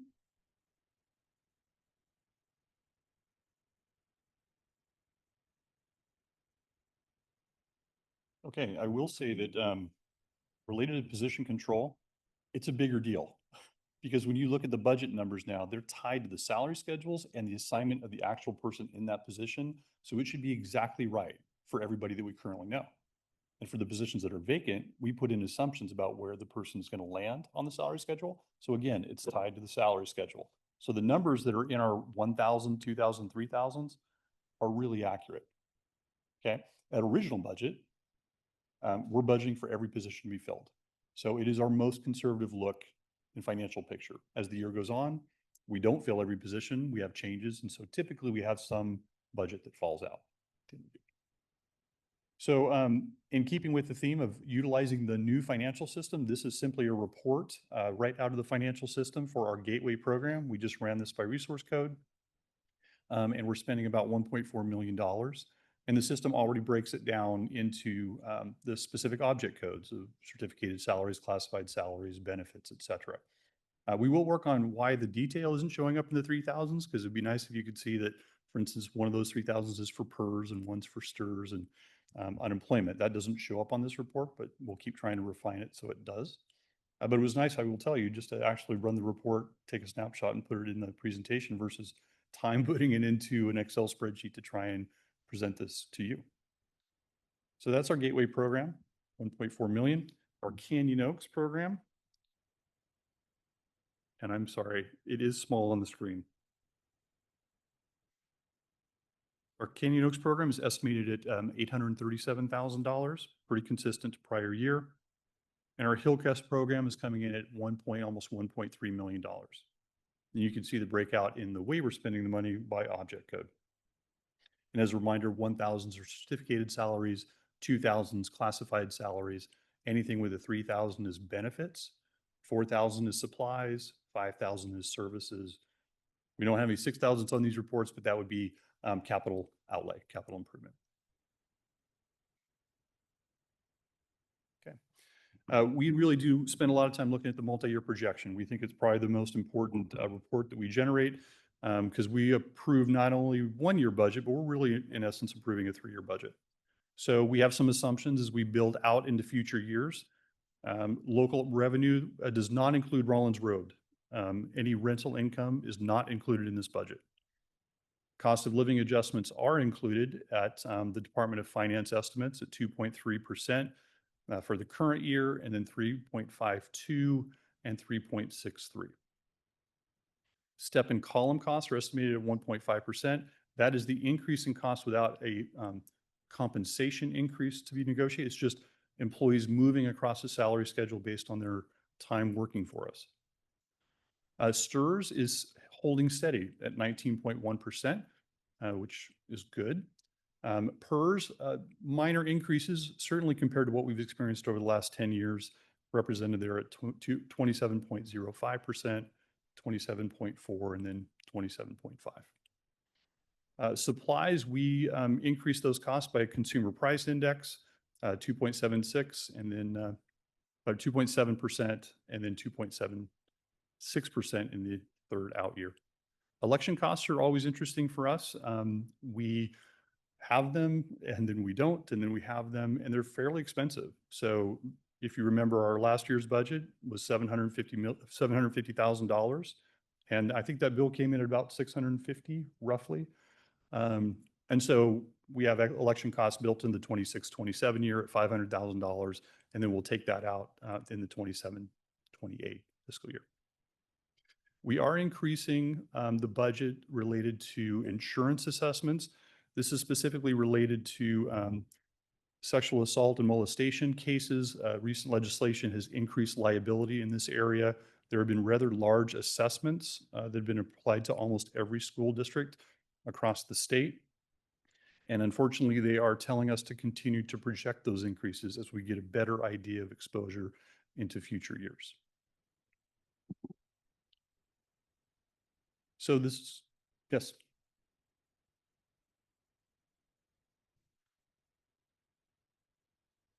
The liability, are we self-insured or are we part, is that part of Smith-Sig or is that like a statewide fund? We're part of a JPA, Joint Powers Authority, government Okay. agency, SMIG-SIG, as you So mentioned. Mhm. Everybody's premiums are increasing because of that. Certainly, because almost all of us buy our higher level insurance from a different carrier, right? So we're self-insured for a portion, kind of that first $250,000 expenditure, and then we're going out and buying insurance out in the marketplace to cover us at the higher levels. So it's those higher levels that they're really charging everybody. So This our is a- deductible is basically 250. The exposure up to our local SMIG-SIG is about $250,000, yes, related liability. Okay, and then the STRS costs 19.1, that's a percentage of the salary, correct? Correct. Okay, and then for PERS, that's 27.05 and the 20, that's a percentage of the salaries also, correct? That is correct. And approximately how much of our STRS and our PERS are we funded? 80%, 85, 90? No, so Of our those are, portion? sure, those are real costs to us, the employer. Employees then pay their percentage. So teachers, 8.25%, I believe, and I'm sure classified right now. About 7? Yeah, about 7. So there's an employer and employee. Right. Our employees are paying their portion. What you see here as a percentage is our real cost. No, and what about the percentage of funding? Are we 60% funded for that liability? Are we 80% funded? Because I know PERS at one point was like around 60 or 65%. Oh, And what's our portion? I so realize it's a long-term, like a mortgage liability, but I'm just curious. 'cause- sure. So you may be referring to city agencies because typically they receive their own PERS rates and their Right. own actuarials. In schools, we're in a larger pool. So every education LEA, local education agency, pays the same percentage. So we're all in the same actuarial report. So Okay. we're all paying the same percentage versus you may have cities in different locations where they take an actuarial for their employees and they may pay a different percentage. And it may be funded at a different level than what we're experiencing. Okay, so that accounts for why the STRS is so much less than the PERS. Well, they're different pools. So, you know, you also get into how well they performed in the marketplace, all their actuarial costs about who's in, who's out. And PERS is the largest investment pool in the world. So there's a lot of employees in that pool. Okay, thank you. Yeah. So I'll just kind of cut to the bottom line. If you look at the increase or decrease in fund balance, we're positive in all 3 years here on the unrestricted side of the budget. And we do point out that we have strong reserves. We're estimating that our ending fund balance will be 17.8 million in 25-26, increasing to 18, a little over 18 million in 26-27, and then about 18.5. And we meet all the reserve requirements, and we designate those in those components of ending fund balance and with a portion of undesignated as well. So that's the 3% required, plus we have a 5% board reserve. So we, again, have good reserves. It's just kind of a picture of where we are. We are seeing some stability going in the out years. But we've talked a little bit about, you know, we're positive, but we're also bringing in interest revenue from Fund 17. Had we not done that, we actually may be spending more money than we're bringing in. So just kind of concluding, we have healthy reserves. Oh, yes, ma'am. The previous page, you had the multi-year projections and you had total revenues, total expenditures. So that's including the portion of excess property. The expenditures is including the excess property tax that we send back? It does. Yes, it does. But it's a zero-sum game. It doesn't really change the change in fund balance number because what we receive in property taxes, we send that money out. So it shows up on the revenue side and then shows up on the expenditure side, in other words, with other outgo. Well, no, the reason I was looking at it is they saw, when you look back at the other forms where, you had the 36,000 separated, and I just want to be sure that 36 million, I'm sorry, was included in the 81. Correct. Okay, thank you. Yes. So again, concluding, healthy reserves, relatively balanced at this point. You can kind of see we're fairly flat. Interest revenue I just mentioned is coming in. And then ERP implementation will be complete this year. So, we showed the total cost in the 5,000, the services at 2.3 million, 2.2 million. That's actually a decrease in the new system than what we paid in our old system, about $300,000, almost $400,000. So a new system at lower cost, we think that's good. A couple things to note though, we have negotiations related to implementing the classification and compensation study for all of our employees. There's a cost to that, an ongoing cost to that as we implement. We do not have any units other than CSEA settled for 25, 26 and beyond. And Marion mentioned it, there's some real pressure at the state. I will tell you, when I was down in Sacramento last month, the tone changed pretty dramatically. There's some real concern about what the state budget looks like and what the impact is. The nice thing for San Mateo County is we're so heavily dependent and funded with property tax. We are somewhat insulated from that a bit. Not completely, but we will not be impacted the same way as you might see local control funded formula state LEAs in other parts of the state. And certainly the uncertainty that we're seeing at the federal level, what's going to happen with federal funding amongst everything else. So more uncertainty and certainly some pressure from at the state of reduced revenues. I would like to add at this point that, we really show you and talk a lot about the general fund 01. We haven't really talked at all about our other funds, and we have other funds. We had talked in our budget subcommittees about potentially putting in some placeholders for things we might do related to facilities. We did not do that. Kind of based on the conversations we had with the subcommittee, if you see dollars in, I think it's on page 42 for Fund 17, all you see there is interest revenue estimated, and then the amount going out for interest revenue plus the ERP, the financial system costs. And in Fund 40, we just pushed the cost from the prior year estimated actual budget into the current. So it's about $3.3 million. And some of that is for a facility master plan and for some facility improvements related to hopefully some modernization of bathrooms, some of our school sites. And we'll refine that number. But the important part is we don't have any placeholders for any facility changes that may come your way. If that were to happen, we would bring with it a recommendation to change the budget. So we didn't put a placeholder in there. So just point out there are other funds, and that's part of the budget adoption as well. So with that, open up to any questions. Now it's time to ask questions. Does anybody on the board have a question? Ms. Alvaro. So I've got a sticky button on my mic tonight as I keep pushing it. See, I do have some questions. I know that'll come as a big surprise to you. On pages 7 and 8, there are these great charts. First of all, I'd love if the label on other outgo could say something specific so that anybody looking at it would understand that that's the sweep that goes back into the garbage can of California. But the specific question I had was around the numbers. On page 7, it looks like the total amount is around 37.5 million. On page 8, it looks like it's around 39 million. And then on, I believe it's just the following page, page 9, I see a different number. I see, unrestricted and restricted. I see a 38 million. What is it? Minette to the rescue. Yeah, the total should still tie.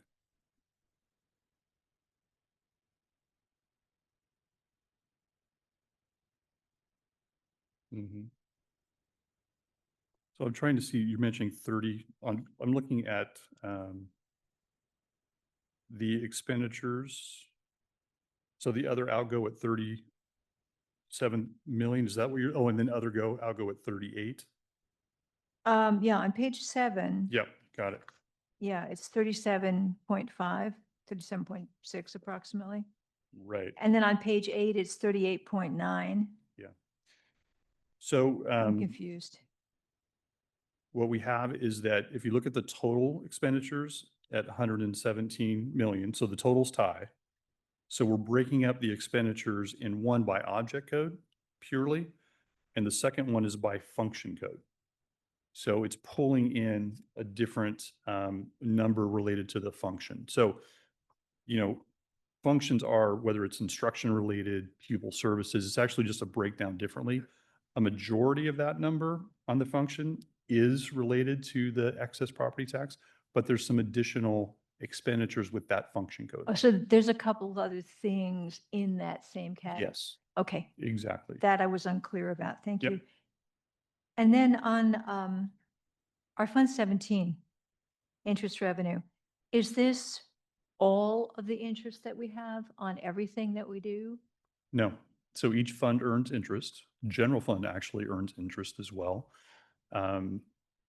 We are moving all of it that we're projecting in Fund 17. So we're estimating to receive $2.4 million in interest revenue, and we are transferring out all 2.4 million into the general fund. And this is the interest, not the interest, but all right, the interest off the investments with the county fund, Correct. county managers fund.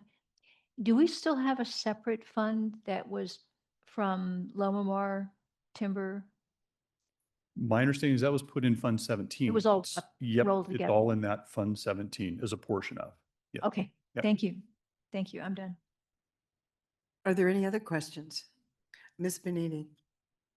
Thank you.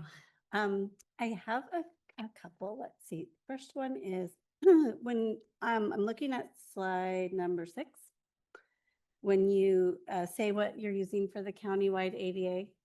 So is that lower? Is it that much lower? Is that the, This does not include charter school ADA. okay. And Minette called me on that because she couldn't trace that number. So, so I need to go back and find specifically where that is. But honestly, some of that was, we haven't seen this presentation before, dropping an ADA number into what it did. So we need to tie that out preferably to P2 ADA. But if you take charter school ADA, it's pretty close because overall ADA is almost 78,000. Okay. Yeah.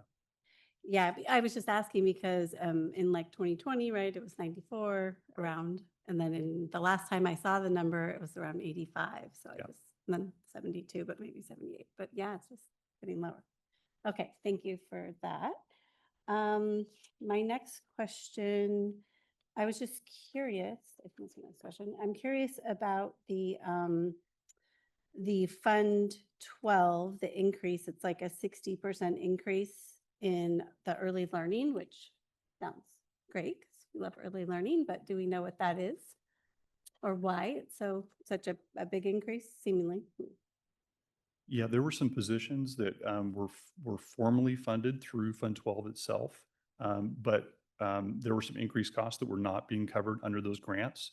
So if you looked at our strategic plan, it specifically calls out early education. So we were making a decision that it fits the strategic plan. Providing a greater contribution to the fund makes sense, is consistent to what we're trying to do. So there's a position or two we're now funding out of our general fund that we used to fund out of Fund 12. That's great. Okay, my next question is around the schools, Gateway, Canyon Oaks, and Hillcrest.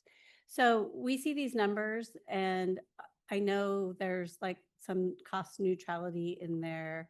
My question that I wasn't sure about, I know like for Gateway, I'm aware of how that works, like with the MOUs, and I think it's pretty cost neutral. For the other, for like Canyon Oaks, for instance, I was curious because I don't think I've asked this before. Do the districts pay for part of that, or is that coming through county, like through BHRS, or Yeah. I've always been curious and. Gateway, all three of these programs are funded with either charges to districts or transfers from our local control funding formula. So Gateway, for instance, is interesting because we charge out the total cost of the program, but the districts get to keep the ADA. So they're reporting the ADA for students that are in Gateway on their side. Okay, so often we're charging them, you know, if you look at this number based on the number of students, it seems like original budget is always almost $60,000 per student. By the time we get to the end, we've been charging just under $40,000 per student, but they also have the ADA to kind of offset that. It is costly, but They do get. but yeah, but basically we cover the costs with the charges. That's true of Canyon Oaks, and then our Hillcrest program has a local control funding formula component to it, plus some increased allocation of dollars for court schools specifically.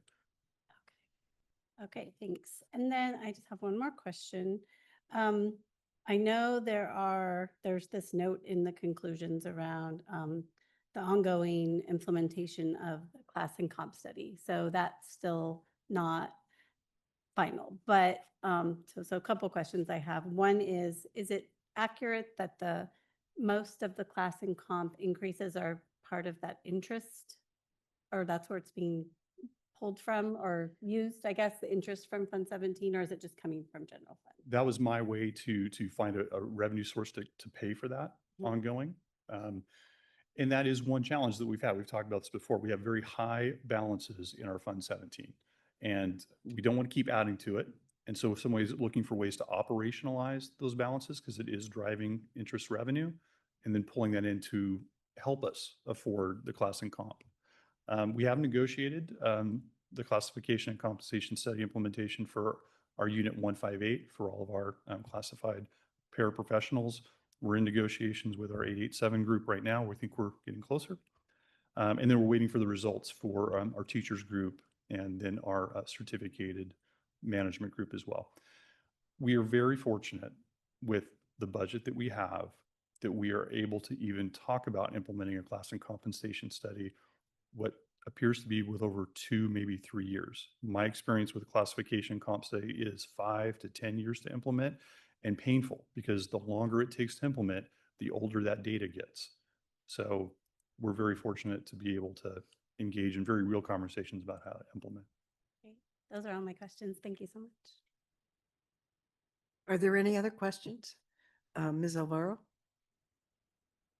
So I was hesitating if I would even wanted to ask this one, but I'm going to ask it. I did attend the Capital Advisors budget briefing. Fortunately, they also make it available online through Humboldt County. So one of the things that they told us was that they are expecting big cuts to Title I. Even though we're being told that special ed won't be touched, their Capital Advisors expecting big cuts to Title I, which is we have some big programs in that category. So are we even being able to budget for that, or we just have no idea what's going on? We have not put, an estimated cut into Title I yet. I think at first interim we will, because I think we'll have a better idea. We are able to adjust our program associated with cuts. It's painful, but we do that with restricted dollars. And we are probably in a better position compared to a lot of the different districts that may be impacted in our county. So I'm more concerned in some ways about the impact to our districts. And we'll see, because we've also heard the federal government talking about rolling up different programs and creating more flexibility in how it's used. What does that really look like? It's hard to say. So I feel like we're a little bit uncertain at the federal level, and we see it change almost daily. So it's tough to put a number down, I think, at this point. But we're living in real time, right? I mean, the legislature actually appears has an agreement on their budget. You may know as much as I do, but what'll be interesting is the fight on Prop 98, because both the governor proposed and it appears the legislature now is supporting an allocation of $1.3 billion less than what the Prop 98 calculation looks like. So that's kind of unprecedented. So we'll have to see what that looks like for us as well. I will say for our budget, what you're seeing here is a conservative look. Because as Minette mentioned, I think there's some revenue in our own LCFF that we're going to tie out related to AB 602 that'll bring in additional. So again, full costs, I think a conservative estimate of revenue for our organization for this budget. I'm confident we can keep providing services to kids and districts. All right, thank you very much. Are there any other questions? Could I Okay, just make one last comment? sure. This budget represents, I cannot even tell you the amount of work that has gone in, not only for our organization, but across the county, because everybody's built their budgets or building their budgets in this new system. And that just doesn't happen. So I want to thank the staff for putting in the time, for getting it done.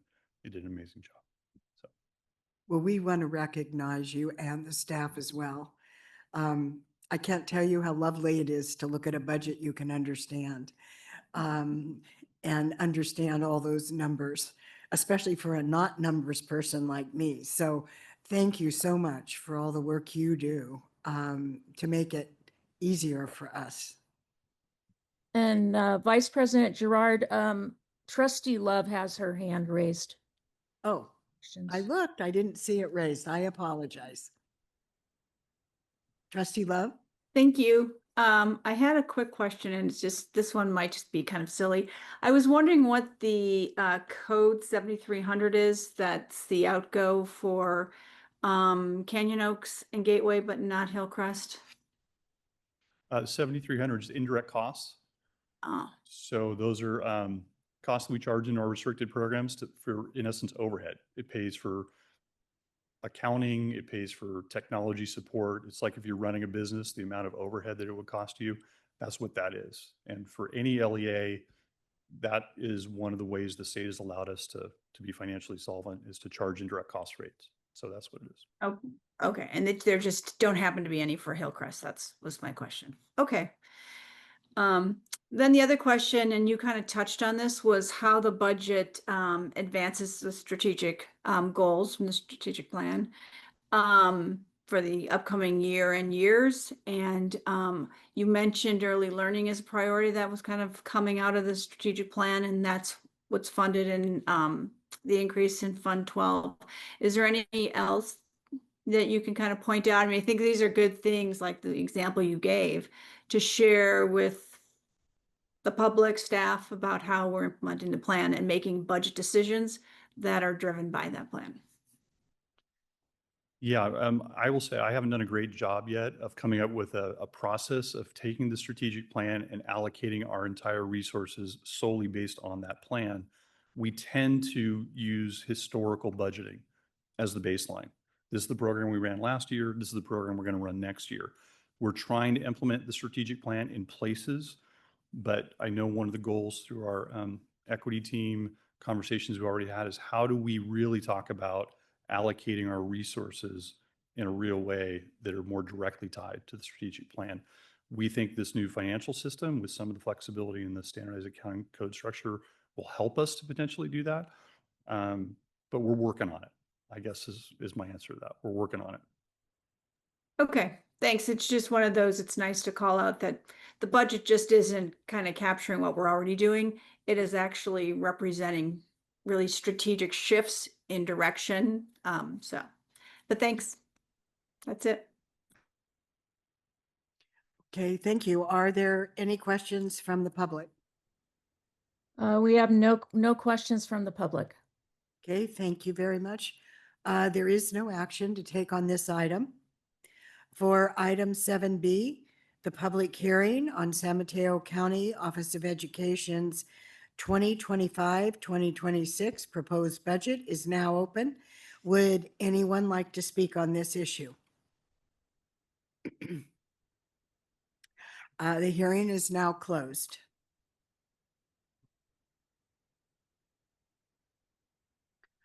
Item 8A, the board will receive the initial proposal from the California School Employees Association, CSEA, Chapter 887, to the San Mateo County Superintendent of Schools for the 2024-2025 Successor Collective Bargaining Agreement This item will be brought back at the July 16th, 2025 board meeting for a public hearing. Tammy Moore, Associate Superintendent, Human Resources, is available to answer any questions the board may have.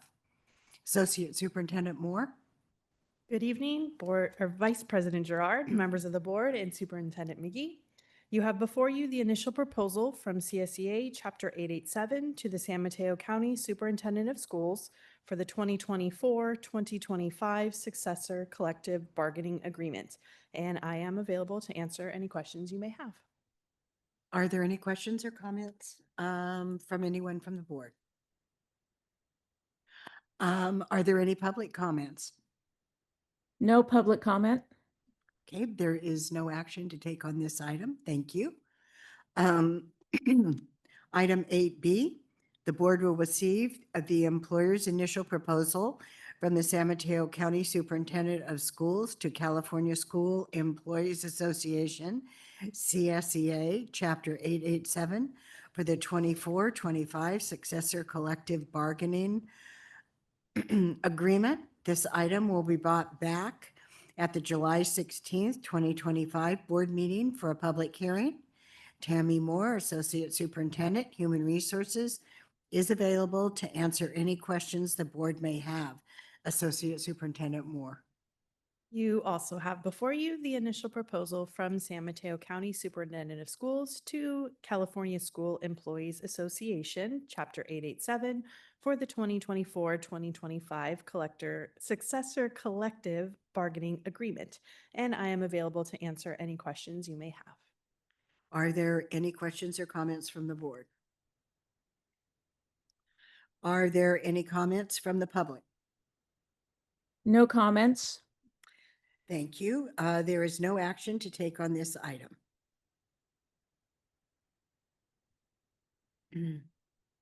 Item 8C is superintendent's comments. Superintendent McGee, do you have any comments to share this evening? Yes, I do. I have a few brief comments. I want to start by just thanking our school staff. They're now have completed their 2024-25 school year, getting ready for extended school year, summer school. And many of them are also getting ready for summer vacation, of which is highly deserved. You can see how much work they've put in so many different areas this year. And I appreciate Lara Codisetti's leadership in leading the adoption process, along with support from our English Language Arts Executive Director, Gwen Lee, who's provided tremendous support in that process. I did want to, let me find my notes here, make a note that we have, the California County Superintendents has a number of different committees that do all kinds of really great work. And I think I mentioned that one of those committees is the CISC committee, which is the Curriculum and Instruction Steering Committee. They have an annual conference every year, and our San Mateo County team is organizing and leading that conference next year. So that's the kind of thing that we get involved in. We also get involved in individual leadership roles. And I want to shout out Sarah Notch, who for the last 4 years was appointed to a 4-year term to CDE, or the California Department of Education's Advisory Commission on Special Education. The appointment was made by the State Board of Education. And 4 years later, the State Board has reappointed Sarah Notch for another 4-year term. And this year, she has also been elected as the chair of the commission and will officially assume that role at the August meeting. So it's a huge responsibility, really great nod to her professionalism and leadership. And we're really proud of Sarah for representing us for the special education, the Commission on Special Education, and providing additional information to the state board as they make their decisions and do their work. So congratulations to Sarah. The last thing I think I have is at your seats, you have the our newly released annual report. As you know, we put out an annual report every year. This is the first annual report under Executive Director Ian Bain and his team of Anton and Sarah Hopkins. They've been working on it for quite some time. In fact, Executive Director Love, when she was in the role, had already begun organizing for the publication, but we got it out this week, and you have, I believe, a copy for each of you, and then a number of additional copies, kind of to carry with you in your car, or if you go to an event and you want to give the information to a colleague or share with others at some kind of conference. We provided you with more copies, and if you wish to have more, we can get those provided.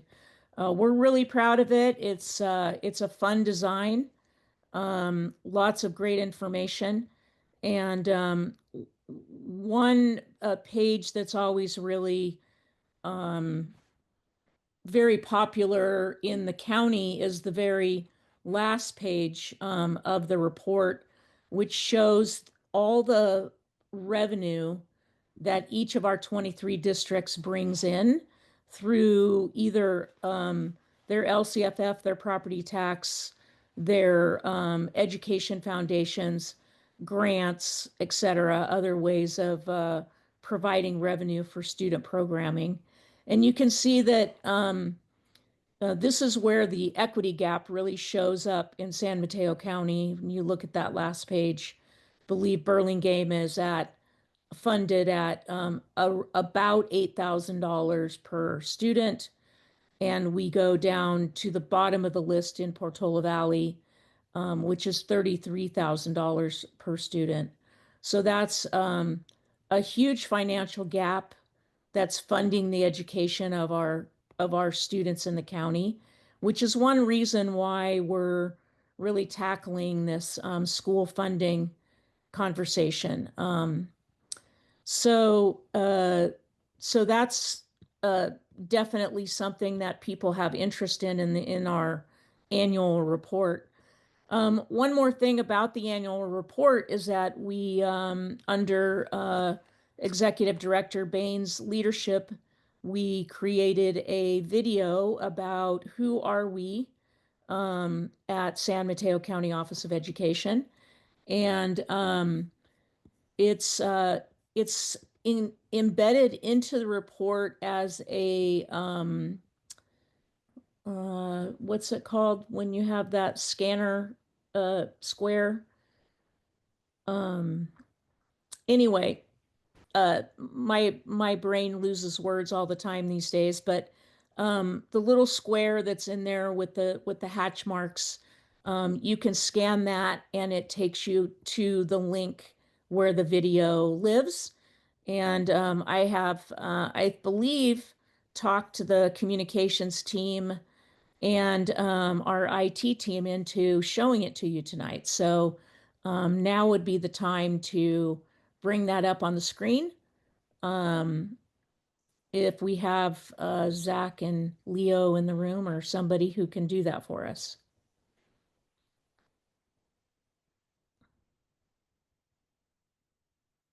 Yes, we're just allowing screen sharing right now, Nancy. Do you need me to help you? Yeah, if you could actually, yes. Could you make the San Mateo County Office of Education participant here, and could you enable screen sharing? For SMCOE, yes. Yes, for our the participant for our feed. Thank you.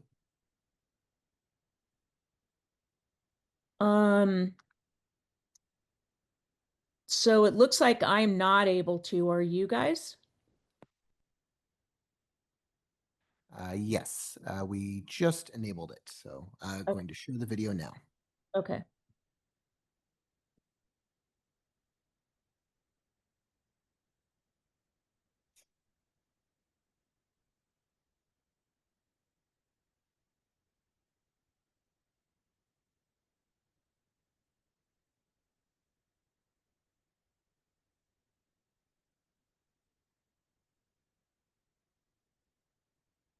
At the San Mateo County Office of Education, we continuously strive to realize our vision of excellence and equity for every student, every educator, and every school.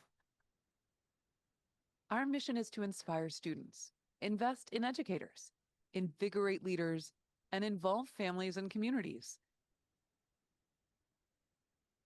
The county office supports more than 84,000 students across 23 school districts by providing services that can be done more efficiently and economically at the county level.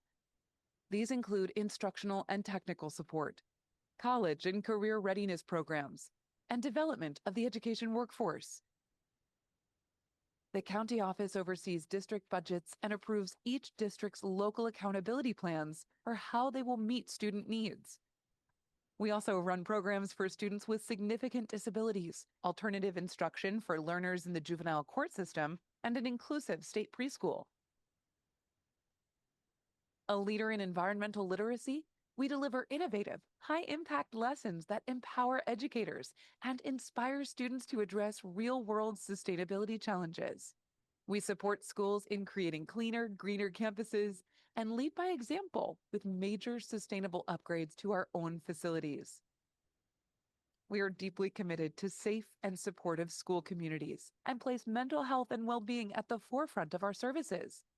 We have partnered with first responders to create the Coalition for Safe Schools and Communities, and our groundbreaking emergency framework, the Big Five, provides clear protocols for a range of scenarios. Equity is at the heart of everything we do.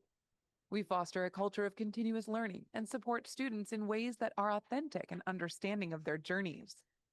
Together, we will boldly move this work forward to provide every learner with the education and support they deserve to thrive in school, career, and life. This is the San Mateo County Office of Education.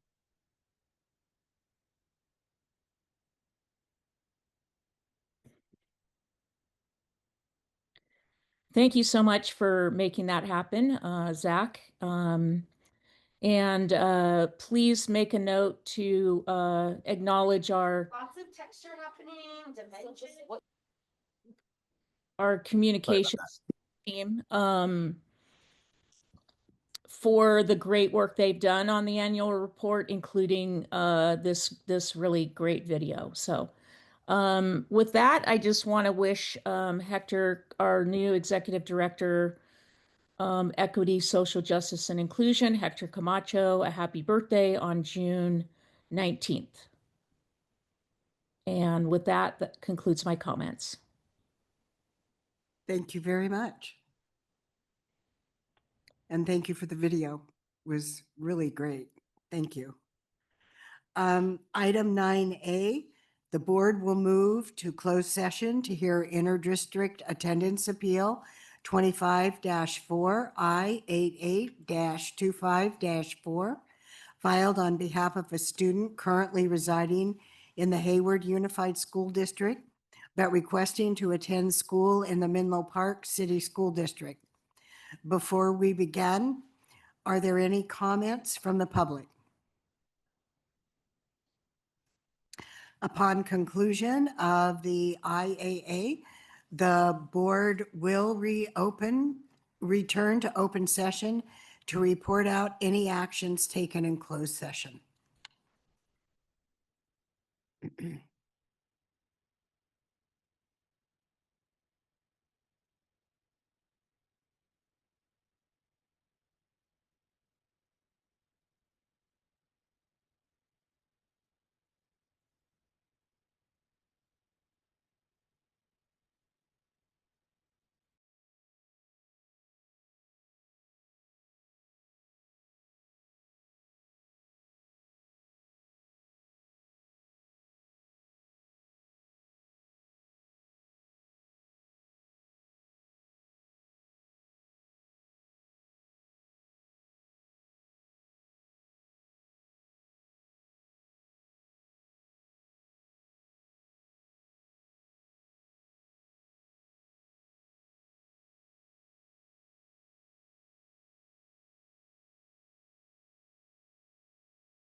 Now? Okay. I'm going to report out on item 10A. The board action was taken in closed session. And for item IAA-25-4, the board voted to approve the interdistrict transfer. For 1 year. Item 11A, after being reviewed at the April 2nd, 2025 board meeting, the 2025-2026 board meeting calendar is before the board for approval. Are there any additional comments or questions? My apologies, Vice President Gerard, on that prior item. It would be to approve the appeal for a period of 1 year. Oh, I'm sorry. And then we also report out that it was by a vote. Oh, okay. Just the number of votes. Okay, sorry. Yeah. I'll go back to item 10A, and the board approved the interdistrict appeal for 1 year by a vote of 6-1. So, 5-1. Sorry, I can't count. 5-1. Is that okay? Okay, I'll try again. For item 11A, after being reviewed at the April 2nd, 2025 board meeting, the 2025-2026 board meeting calendar is before the board for approval. Are there any additional comments or questions? Are there any comments from the public? No comments from the public. Thank you. Is there a motion to approve the 2025-2026 board meeting calendar? So moved. Second. There is a motion to approve the 2025-2026 board meeting calendar made by Trustee O'Neill and a second by Trustee Alvaro. Are there any further questions? May I have a roll call vote, please? Ms. Alvaro? Aye. Ms. Arias? Aye. Ms. Benini? Aye. Ms. Love? Aye. Mr. O'Neill? Ms. Gerard? Aye.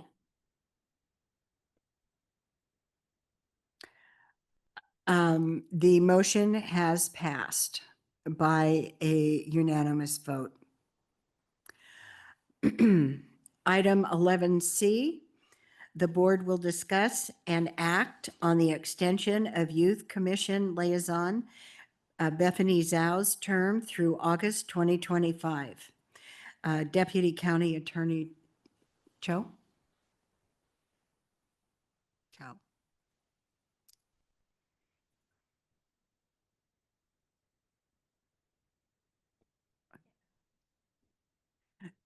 At this time of night, it's just That's fine. fine. Yeah, it's been long.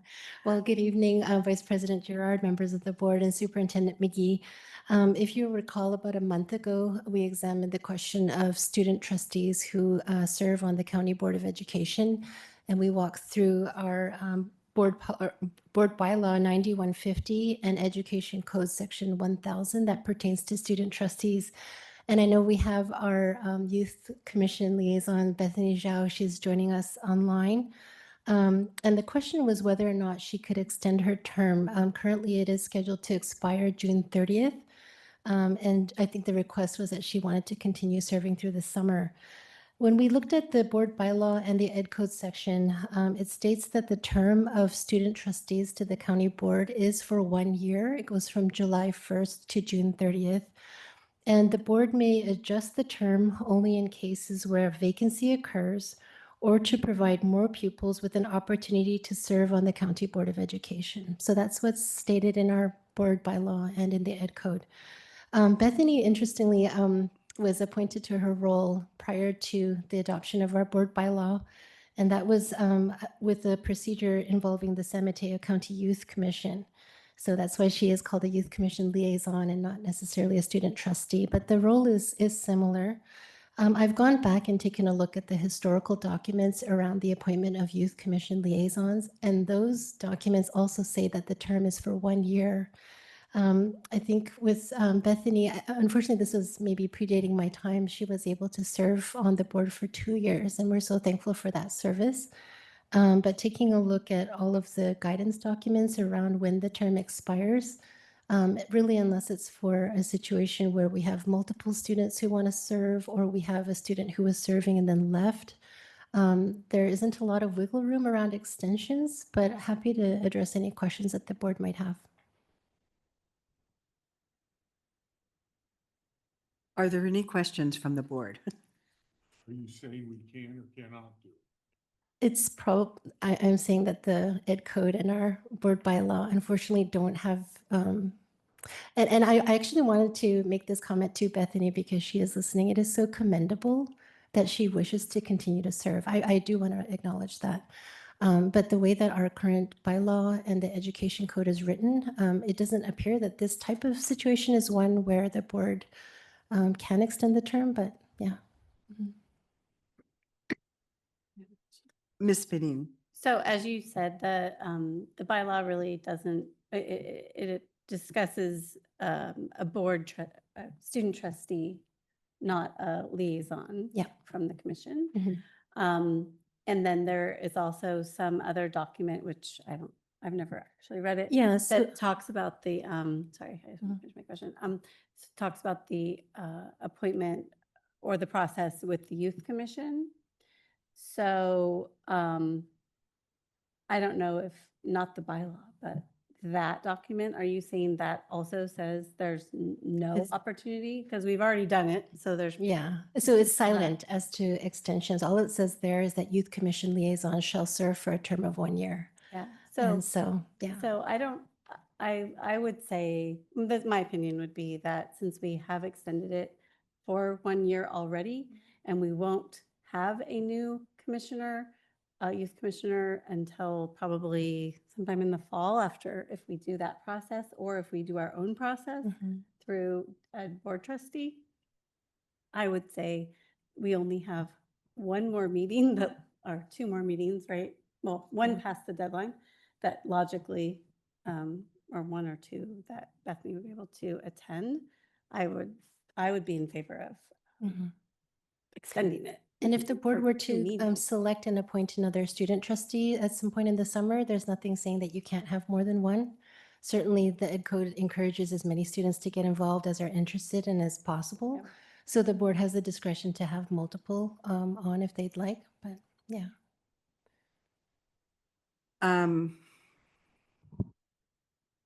So what do we need to do? Do we need to vote no, or do we just not vote at all, or how do we handle it? I honestly I don't would know. recommend doing this by vote, whether to extend or to deny the extension, just so that we have it on record that that is what the board wishes to do. Yes. Well, I like to make a Ms. motion. Marini. What? I would like to make a motion. Oh, okay. I would like to make a motion that we extend Bethany's term for. Excuse me, trustee Love has her hand up. Oh, I'm The sorry. We discussion. can't, I can't see her. Is very tiny. I see her, but she's little teeny tiny. Okay, I'm sorry. I just was wondering, given what you just told us, Lisa, that we can actually make such a motion. Wouldn't it be potentially an illegal motion, or are we doing it under some other? Well, so that's maybe- the unusual legal position that we're in, is that this youth commission liaison position was created before the adoption of our current bylaw, which, there's a whole process for appointing student trustees, and preferably out of our court and community schools. That's the whole process that we had discussed in depth not too long ago. So I am acknowledging that this is a bit of an unusual situation because it does not appear that the appointment was made pursuant to that procedure. It was a separate partnership with the San Mateo County Youth Commission. So given that that is sort of a board-created process, and, that term was already extended by another year, that's kind of, in bringing to light what the process looks like if we were to appoint under Ed Code 1000. That's the restriction that we have. Oh, there we go. We have Bethany's got her hand up. Hi, I was Bethany? just wondering when that board policy was passed, because I'm curious if it has been a whole year since the board policy was passed. I want to say that when we did our board policy revisions, that was what, the summer of 2023. It's been a year. Mm-hmm. Okay, got it. Yeah. But the board policy doesn't address student liaisons from the youth commission. And and just to respond to Trustee Love, what council said is that the policy or the other handbook or whatever we appointed youth commissioners under, it's silent. It doesn't say that you can't. Yeah, I think that makes complete sense, that we have the ability to do this. It was all I wanted to confirm. So if somebody wants to make a motion. I made Okay. Trustee Benini made a motion. Is there a second? Second.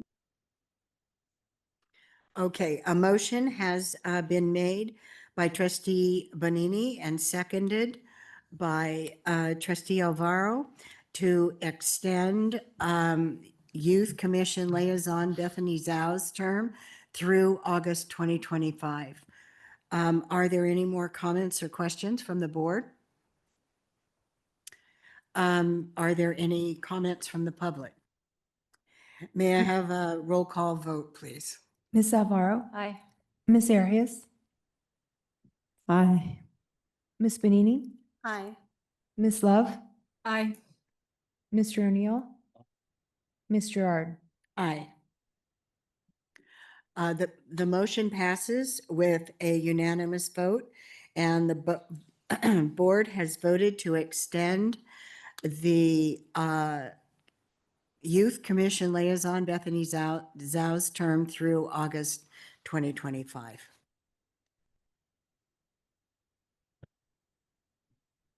Item 11D, when an ad hoc subcommittee meets and/or a representative attends a meeting related to their given assignment, board members may choose to bring a report to the board at this time. Would any board members like to report out?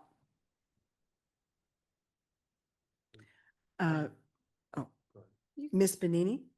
I just want to report out that our Gateway Subcommittee met on June 3rd. And the substance of the discussion was really just to, I think, level set on the, purpose and engagement of the committee going forward from this point. So there isn't a lot to report, but the committee will continue its work. And then also, I'm not the chair of the other committee. Which committee? The workforce housing. Workforce housing. Oh. The Workforce Housing Committee also met. And I actually would like to kind of revert to Mr. Baltima for that.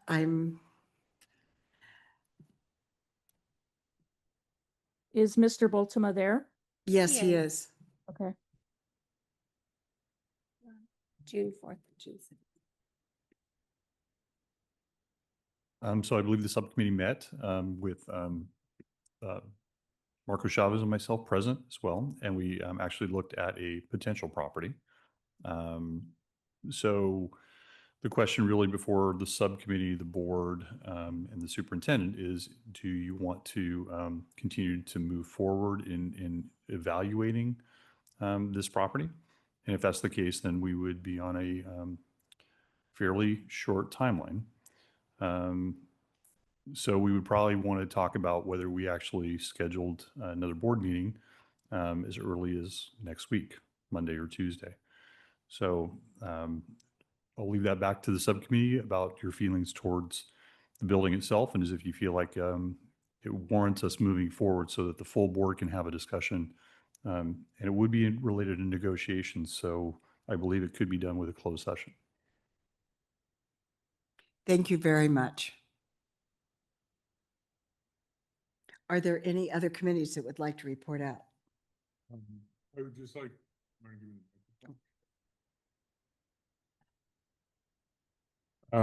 The school funding task force will be having our final meeting, which will be Zoom as well as held here at the county office on June 23rd.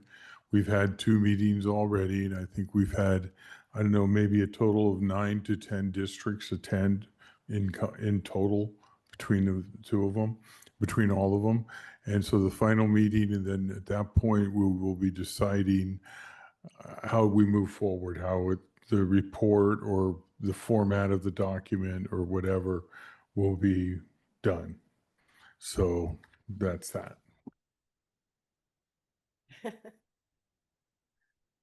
Thank you very much. We've had a lot of committees being very busy this past month. So, and it sounds like there's more things out there that we're going to be doing. So thank you for your reports. And the next item is board members will comment. And I will start with Trustee Love so she can go to bed. Thank you. Comments, I don't have very many, just thanks to all the wonderful work that was done by the staff to prepare for this meeting with budgets and LCAPs and everything else. And from Deputy County Attorney Cho for all the work that she did as well. Really appreciate it. And just saw the resolution for Faye Marnie Kroger that she's retiring. She's one of those pillars of SMCOE, and I enjoyed working with her, and I wish her all the best. Thanks. Thank you. Mr. O'Neill.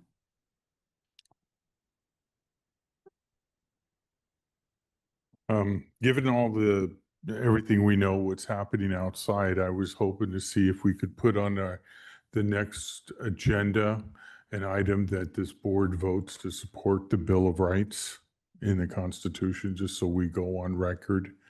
We do support the Bill of Rights and what's going on in the world right now.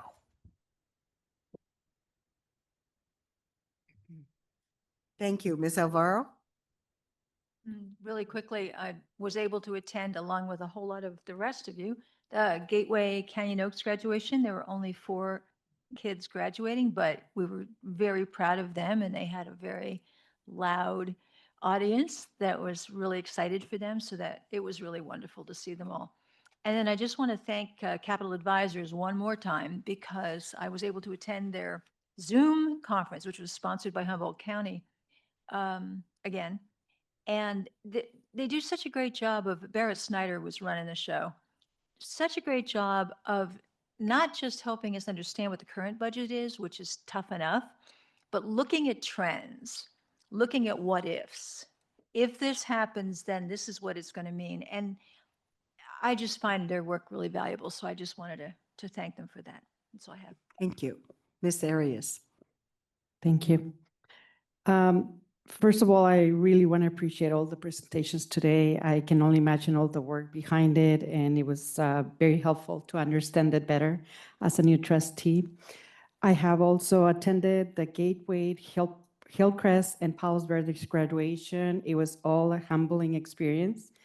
Although I did notice Gateway and Hillcrest, almost all students graduating look like my Latinx community. I also want to say congratulations to Sarah Nash for her reappointment to the CDE Special Education as a chair now. That's a great accomplishment. Talks really great about her. And my thoughts go to all of those in the LA area and the injustices done by ICE to our immigrant communities and school-age children. Thank you. Thank you. Ms. Benini? Yes, thank you. I also want to appreciate all staff for the hard work on every presentation, but especially the budget and especially the LCAP. Those are really giant things to accomplish and bring here and then bring again in the next meeting. I was able to attend the graduations at Hillcrest and Gateway, which were just amazing. Really, they're all of it's a highlight, but just seeing some students at Hillcrest also receive their associate's degrees from Skyline was just amazing. So I appreciated also the work that goes into that. That's a big production. And then I am looking forward to joining the SMCOE team at the Pride Parade, San Mateo Pride Parade this weekend. So I'm looking forward to that. And happy summer. Thank you for all the hard work getting to the end of the school year and launching into ESY. That's exciting, and happy summer. Thank you. I think that this has been a very busy week for graduation, busy 2 weeks for graduation. And I also attended the Hillcrest graduation, the Gateway graduation, the Special Services graduation, and the Oxford Day Academy graduation. So I've had lots of fun celebrating all of these students that have worked so hard to get where they are. And I have two special comments. One is, as you know, I've been a board member for a long time, and it is the first time ever that Hillcrest students have graduated with their associate's degrees. And so it was just so exciting to see those three students sitting there having accomplished that. It was just amazing.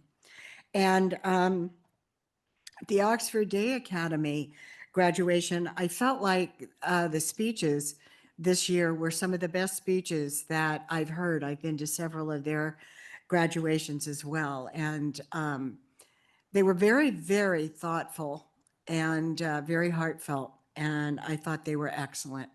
So I'm really looking forward to hearing about what all these wonderful special students accomplish now that they've gotten their high school diplomas, and will be doing all kinds of great things going forward.